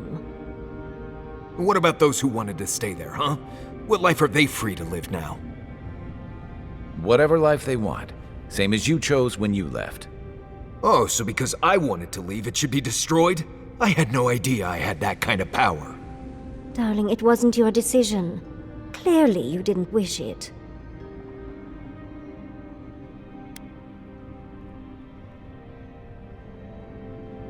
Exactly. Oh, so you think you know what's best for them? For us? You, an envoy from Usundan Adir. That's what Adir wants. For us to stop worrying about our own destiny and leave it in their hands. We can start by thinking about our decisions before making them. I think we could all use a break. Let's camp and get some rest, Not to spoil the moment with good news, but I doubt the rest of the island has been quiet while we've been looking for the garden. Things have only gotten more tense since Fjord, and the Steel Garrote probably hasn't been doing us any favors on that front. Especially when they're led by a woman who doesn't seem interested in staying dead. Not to mention, after we take care of the envoy's little god problem, we'll still have an empire bearing down on us.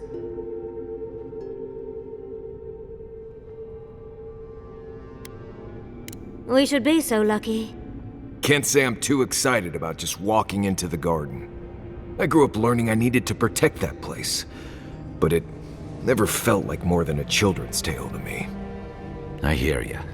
This island is weird enough when all we have to worry about are vengeful plans and soul-altering corruption. Am I the only one who's looking forward to the garden? We're pioneers, stepping into the great unknown, a land of mystery. We have to remember to love them in spite of their lack of proper enthusiasm, dearie. Can you imagine? An untouched spiritual wilderness just waiting for us. I have a theory about the garden, or a warning, depending on how you want to look at it. Sapadal has been imprisoned a long time. The garden will be a reflection of their dreams, their nightmares, their madness. I wouldn't be surprised if we saw visions or hallucinations, and not even the fun kind. Anytime, darling. Before we go any further, I have to ask you something. You told the Inquisitor that you intend to free Sapadal, set them loose upon the world. Is that still the plan? You're not the only one. Sapadal is responsible for the spiritual health of the living lands, and the island has suffered for it. No matter what the Inquisitor said, I don't believe there's a right or wrong choice to make here. Just the one you believe in.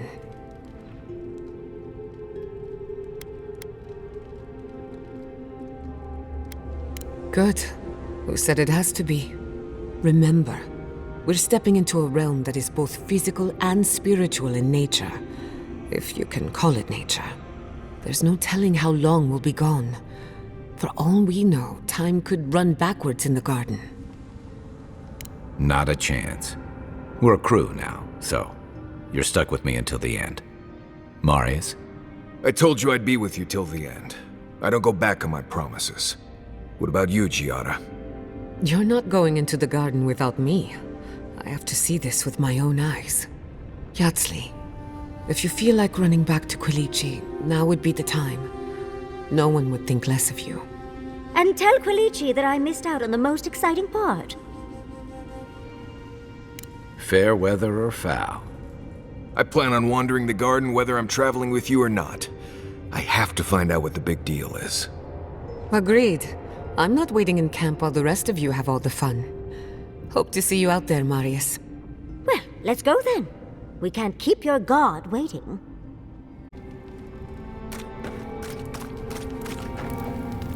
When you find Sapadal, I hope you tell him how much I love what they've done with this place. And you've got to enjoy it where you can find it. Besides, as divine prisons go, I can imagine much worse.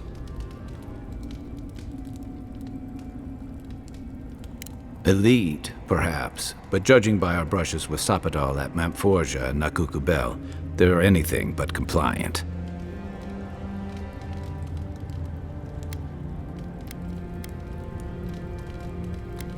Aha. I've heard that one before. Usually before a lot of tears, a lot of drinks, and a lot of, I should have known better. Still, you taught me that a person can grow beyond their flaws. Why wouldn't the same be true of a god? I hope you're right, because we are all in trouble if you're wrong.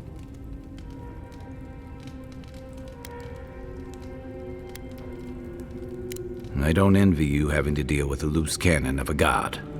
But I envy even less the mess you're going to have when we escape this place.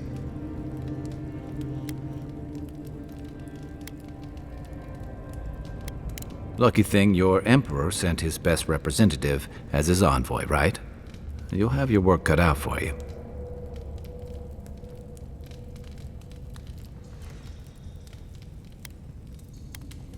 The Steel Garrote leveled fewer. Even if animancers aren't the most popular bunch, everyone gets nervous when fields burn.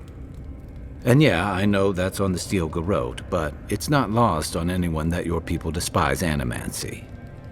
Not when Heelguard banned the practice in Paradise. Oh, I wish I were finished.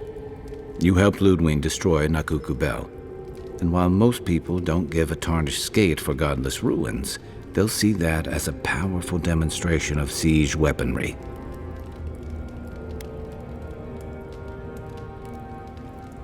One thing I've learned about war: strife and distance have a way of reducing nuance. All anyone else is going to see is a threat display, on the doorstep of the Living Land's best cannoneers, no less.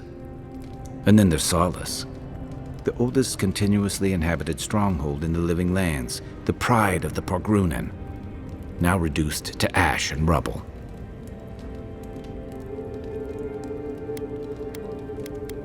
This is why I stuck to soldiering. Fairly or not, a lot of blame's gonna be laid at Adir's door. And if I had to guess, I don't think Heelguard's been helping matters while you've been out here.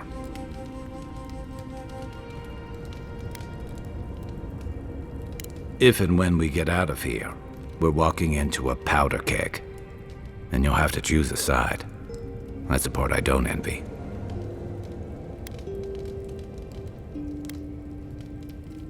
I admire your principles, but don't underestimate what they could demand of you. Look, I've been there. I fought for Rauatai's interest in the Deadfire for longer than I like to admit. And lost my stomach for it eventually. That's how I wound up here. But I will tell you now, I never could have fought my own brothers and sisters. I hope that's not what it comes down to. But I'll understand if that's a line you can't cross. I don't mean to burden you. It's late, and you've still got a god to face. Just know that whatever you choose, I'll fight alongside you. I'm with you to the end of this.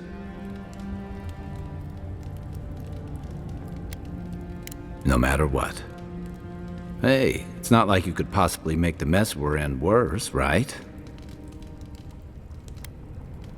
Anytime. If we make it out of this place, we'll have stories to tell. Wonder if anyone will believe them. I barely plan further than the next meal, and you're asking me? I don't know, Envoy. I just try to take each day and each battle as it comes. And you can see where that's gotten me. But I think it's possible to be too prepared.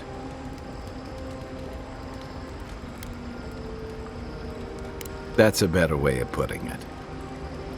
You know what all of us think by now. Ultimately, you're the one who has to decide what to do with Sapadal and where your loyalties lie. My advice? Get a good night's rest, and when the moment comes, follow your instincts. Don't forget that every soul in the Living Lands hangs in the balance. But look at it this way. Whatever you choose, you'll end the Dream Scourge, and you'll give the Living Lands a future. And I'd wager that's better than where we are now.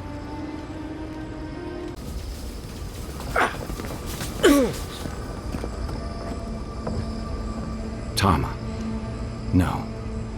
No. I dealt with this. We stood at his memorial together. What is this, Envoy? This is your God's prison, not mine.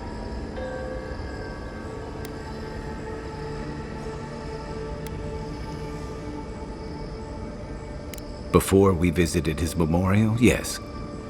But I thought I'd broken free. I can't focus on his face. His features keep blurring, changing. I'm not sure. I know it's him, but I don't recognize him as the Tama I knew. It's like he keeps changing in front of me. Does that make sense?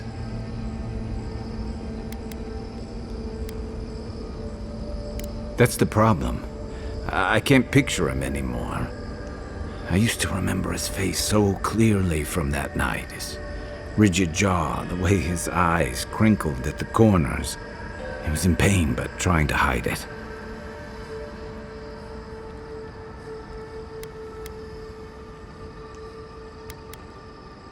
I see everything.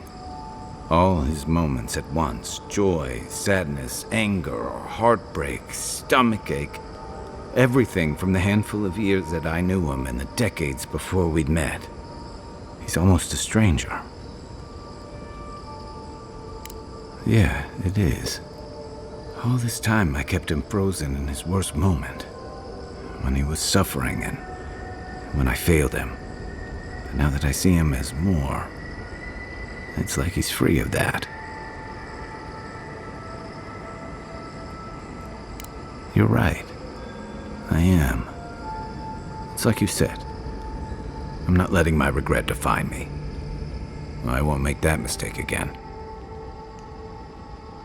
And we've got farther to go before this is over. I never thought I'd meet someone I respect the way I respected Tama. But you've made some tough calls, and you've kept your head and your heart in the right place. So whatever comes next, I'm with you until the end.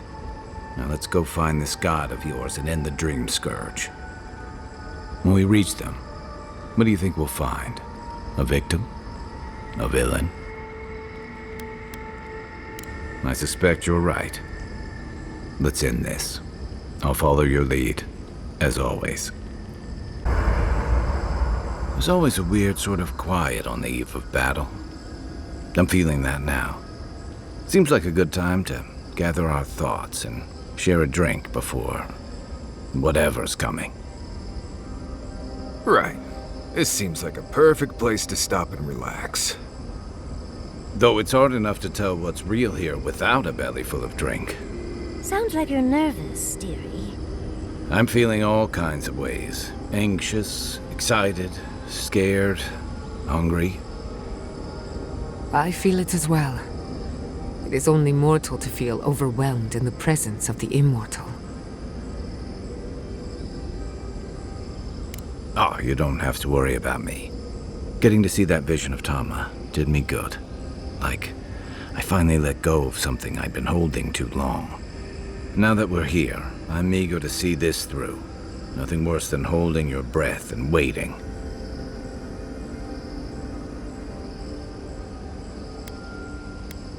Same. I'd rather have good company in a prison than paradise alone.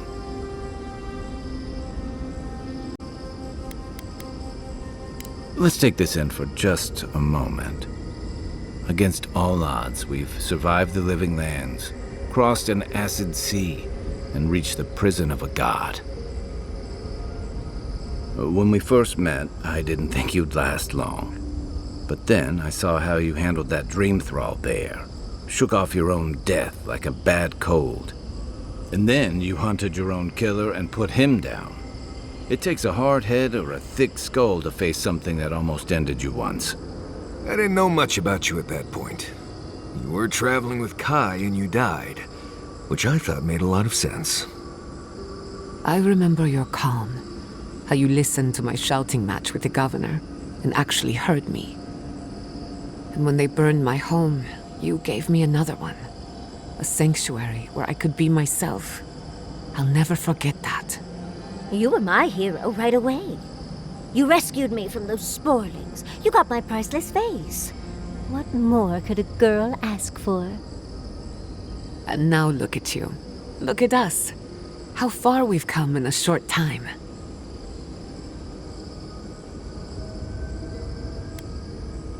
One crisis at a time, please. I can only lose so much sleep. She's right. Not to raise the sails before the anchor, but we left trouble in our wake. Fjord, Thirdborn, Solace.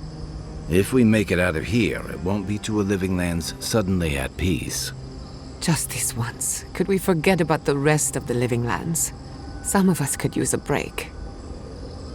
If we can't take a moment to ourselves on a floating island outside reality, then I don't know where we can.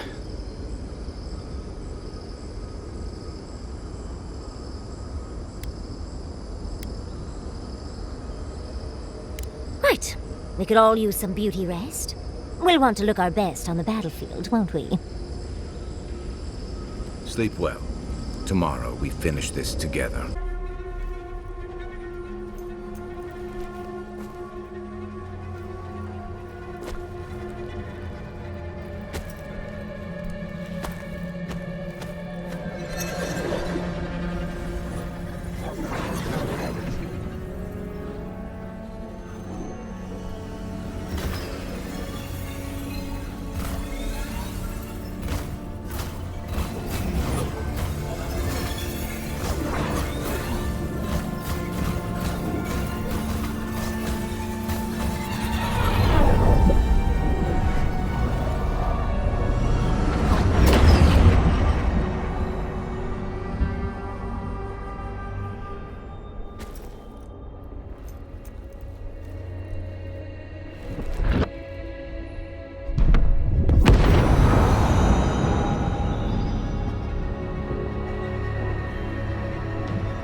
Are we back in Dawnshore?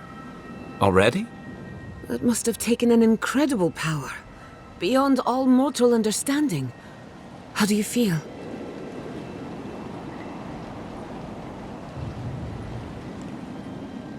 Glad it's not just me. Unfortunately, we don't have time to recuperate. Whatever happened back there, it appears our work isn't finished yet. Are you seeing this? I don't think Paradise looked like this when we left it. Looks like the war already started, and the giant roots are winning. Marius, vines don't usually get that big this quickly, do they? Based on their growth and size, I'd say we've been gone 2 or 3 weeks. For once, I wish I wasn't. Who knows if the garden affected time, or merely our perception of time? Assuming there's even a difference. It's like how a body fights an infection. The fever gives you strange dreams that feel like an eternity. Look at this place. Feels like we're still in the dream. And not just us. Those are more your people's ships in the harbor, and steel Garrote banners past the barricades. That can't be good. Even Ringrim is here. Perhaps we'll get to see an Archmage in action. I think I see Elia as well. What a strange reunion this will be. The Blessed Day Wardens are here too. That conflict we've been trying so hard to prevent started without us.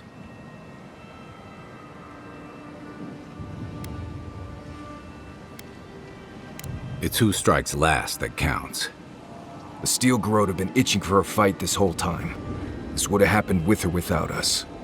Before we go, what happened back there with the Dream Scourge and Sapadal?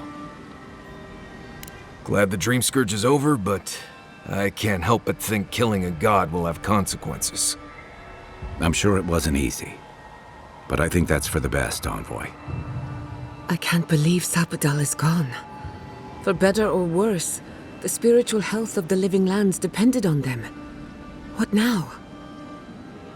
We took out the Dream Scourge and Sapadal in one fell swoop. Quite impressive, really.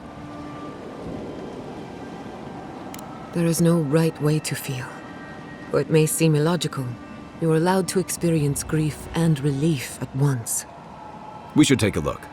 See if we can get ahead of whatever storm is brewing down there. People seem to be gathering west of here. Whatever's happening, let's be a part of it. Out here, they marched in with no warning. I couldn't think. I just ran. Envoy! What does the Gorot think they're doing?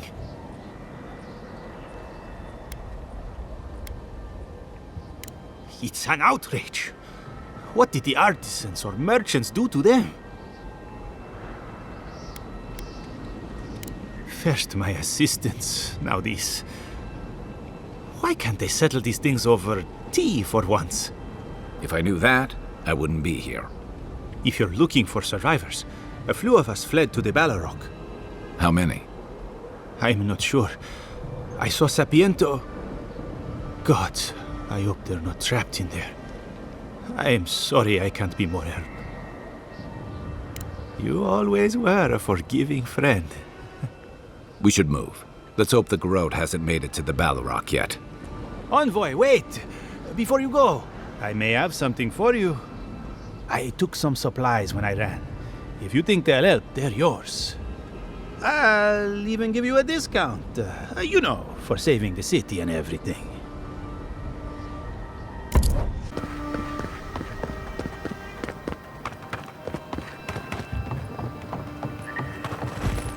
Envoy? Is it really you? Kostya told us he went into some place called the Garden to seek a god. When you didn't come out, we assumed you were dead. What did you see there? The god you felt in Nakutadek? It's too preposterous to believe. How could a plague be ended by speaking with a god? Everyone, please, please. We could get to the bottom of this if you would only let them speak. It's been weeks, Envoy. What happened?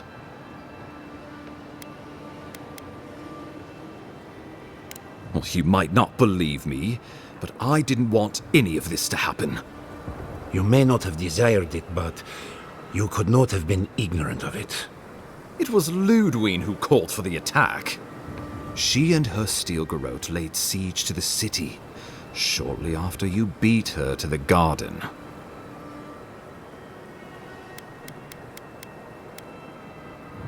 Ludwine has sent a message to the Emperor informing him of her attack. He will send advisors and reinforcements swiftly in response. What will his representatives find when they arrive? A new colony? A budding grave room? Ah, here we go. This is the conversation you meant to force all along. I understand your frustration, but please, hear me out. Before you face Ludwine, you should know what you're fighting for. All of you must decide, together. But whatever you decide, understand, the days of the frontier are done. Adir will come. Indeed, we are already here.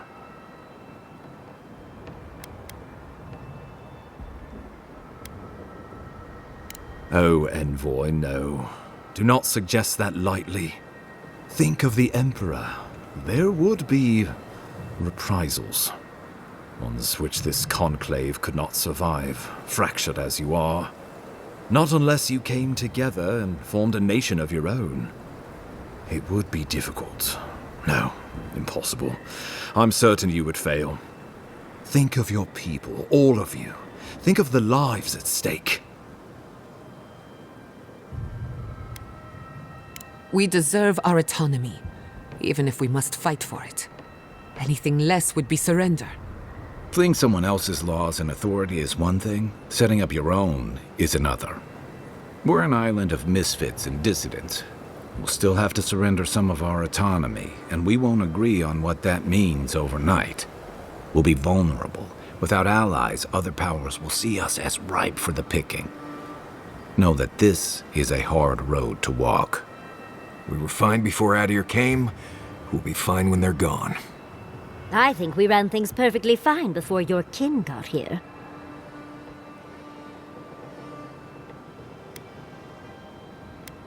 Envoy, be rational. This would be madness. We are all strangers to each other. We can't govern. I can't trust these people to keep my warden's best interests at heart when they're looking after their own. Thirdborn alone couldn't stand against the storm. But the might of all of us, together, we could deter any but the most fearsome adversaries. And that's what cannons are for. With the Envoy's support, we'd have a god in our pocket. What could the Empire do to stop us? Together, we could repair Thior, and create such miracles of animancy the Living Lands will become the envy of the world. It would be the honor of my life to stand with my people beside you all. Risk into bounty. Does the winter frost dissuade the seeds? Many fruits on our boughs. We graft many leaves into strength. Of course. Well, don't leave me in suspense. Yes, this is our island. Oh, gods have mercy. You can count on Thirdborn. Our cannons stand with the Living Lands. Thior and her animancers stand with the Living Lands. I will not countenance this lunacy. Solus stands opposed. We deserve this opportunity. Thank you for believing in us. Fighting a battle together is easy. I just hope everyone's willing to stick it out when it comes to the politics. God, they made the right decision for once. Finally, some sense permeates the proceedings. On your head be the consequences. That leaves the matter of Ludwine and the Steel Garrote. She will never surrender, Envoy. You must kill her, or we will lose Paradise, and eventually the island. So long as her passion for Wodica lives, so too will her spirit. Then we destroy her faith, and the rest of her will follow. I have a theory about this. Let's talk at camp if you want to hear it. But I think we can kill her. Oh, good. That will be easy. It is not, I think, impossible. The Living Lands will never be free until we break the chain around our necks. Ludwine must die her final death. She better say her goodbyes while she can. I'm proud to fight at your side, Envoy. One last time. Let's get to work then. We've got a walking corpse to bury. The Paradise Militia will be at your back. Give her no quarter. The future waits for you. Kick her ass, Envoy. We will send reinforcements to help you reclaim the Eastern Gate. From there, work your way to the main plaza. May all the gods of Eora and the Living Lands protect you. Let's take back the city together. Show the Steel Garrote how the Living Lands takes care of its own. Time to stop the Steel Garrote. Lead the way, Envoy. So we're going after the Steel Garrote now, right? Let's do it. Here you are. So, you survived the garden. Did you come all this way just to try your luck again? To kill me more efficiently than last time?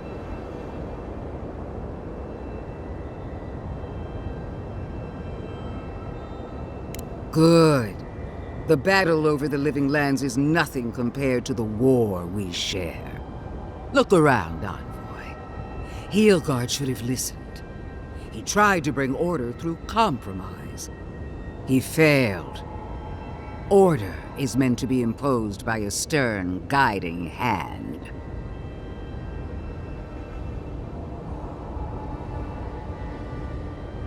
You can tell Wodica yourself once we've sent you back to the wheel.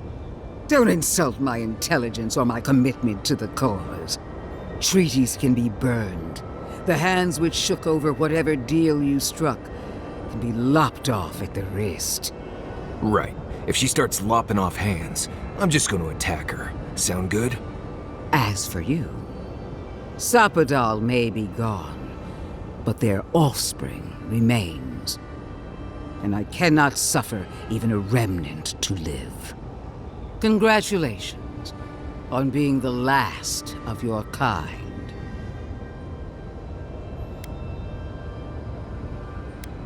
At least Soppadal cannot trouble us with another godlike. Their lineage ends here. Steel yourself, Envoy. Make this a fight to remember, even in death.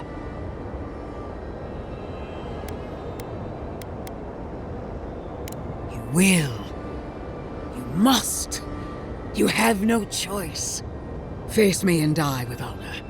Or fall to your knees and die as a coward. How you die doesn't matter, but you will die. Every vestige of Soppadal must be wiped from this earth. The Burned Queen demands it.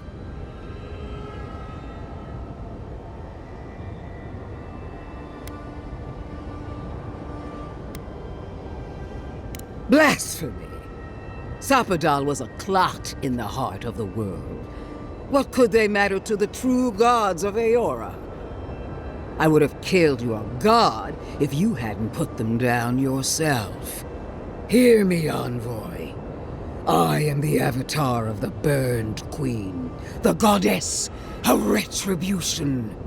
I am her sword arm, her will in the world. And so long as I can fight, I will be her champion.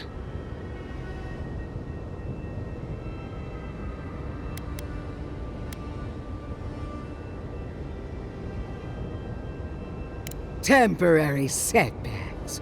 The war for the living lands can still be won.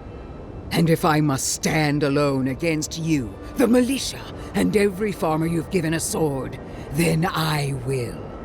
I will die 1,000 times for my queen, if that's what she desires. I've done all that I could. She sees that. She must. I believed we were alike, Envoy. That when the time came for you to prove your loyalty, you would choose Adir. I believed the dream of our future, of our resurgent empire, would move you as it does me. And if that failed, I believed the Burn Queen would stop you. Yet here you stand before me, my enemy, unopposed by the gods. Why?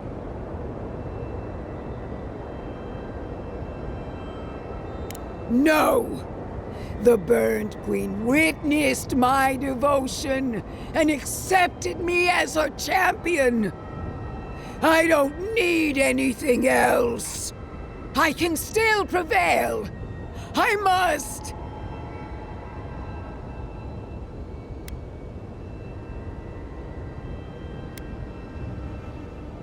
I feel her fire in me. I know I do. Wonica, my lady! Where are you?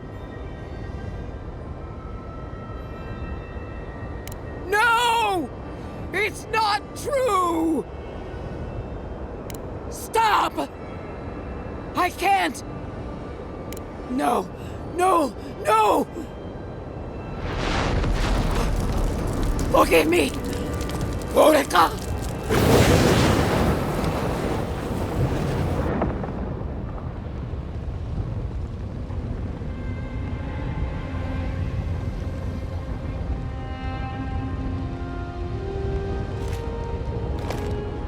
Wherever Ludwine is now, she must be seething. Of course, we'd be happy to kill her again, if needed. She's done for. But we're not. Whatever's next, we'll face it. Together. Gods, you're all gonna make me sick.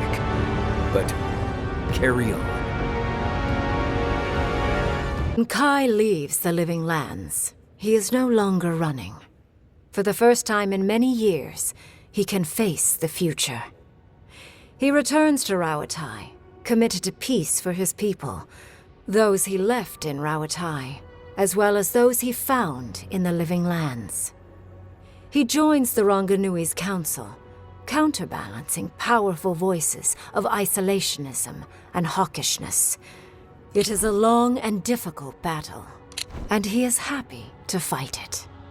But the most unexpected boon of Kai's adventures is the romance that blossoms with the envoy. He'd thought his chance at love died with Tama. But after the envoy helped him accept that loss, he realized he'd found another chance with someone who saw him, knew him, and loved him as he was. He wouldn't let this one pass him by. Alone in your thoughts, you feel endless opportunities stretching out before you.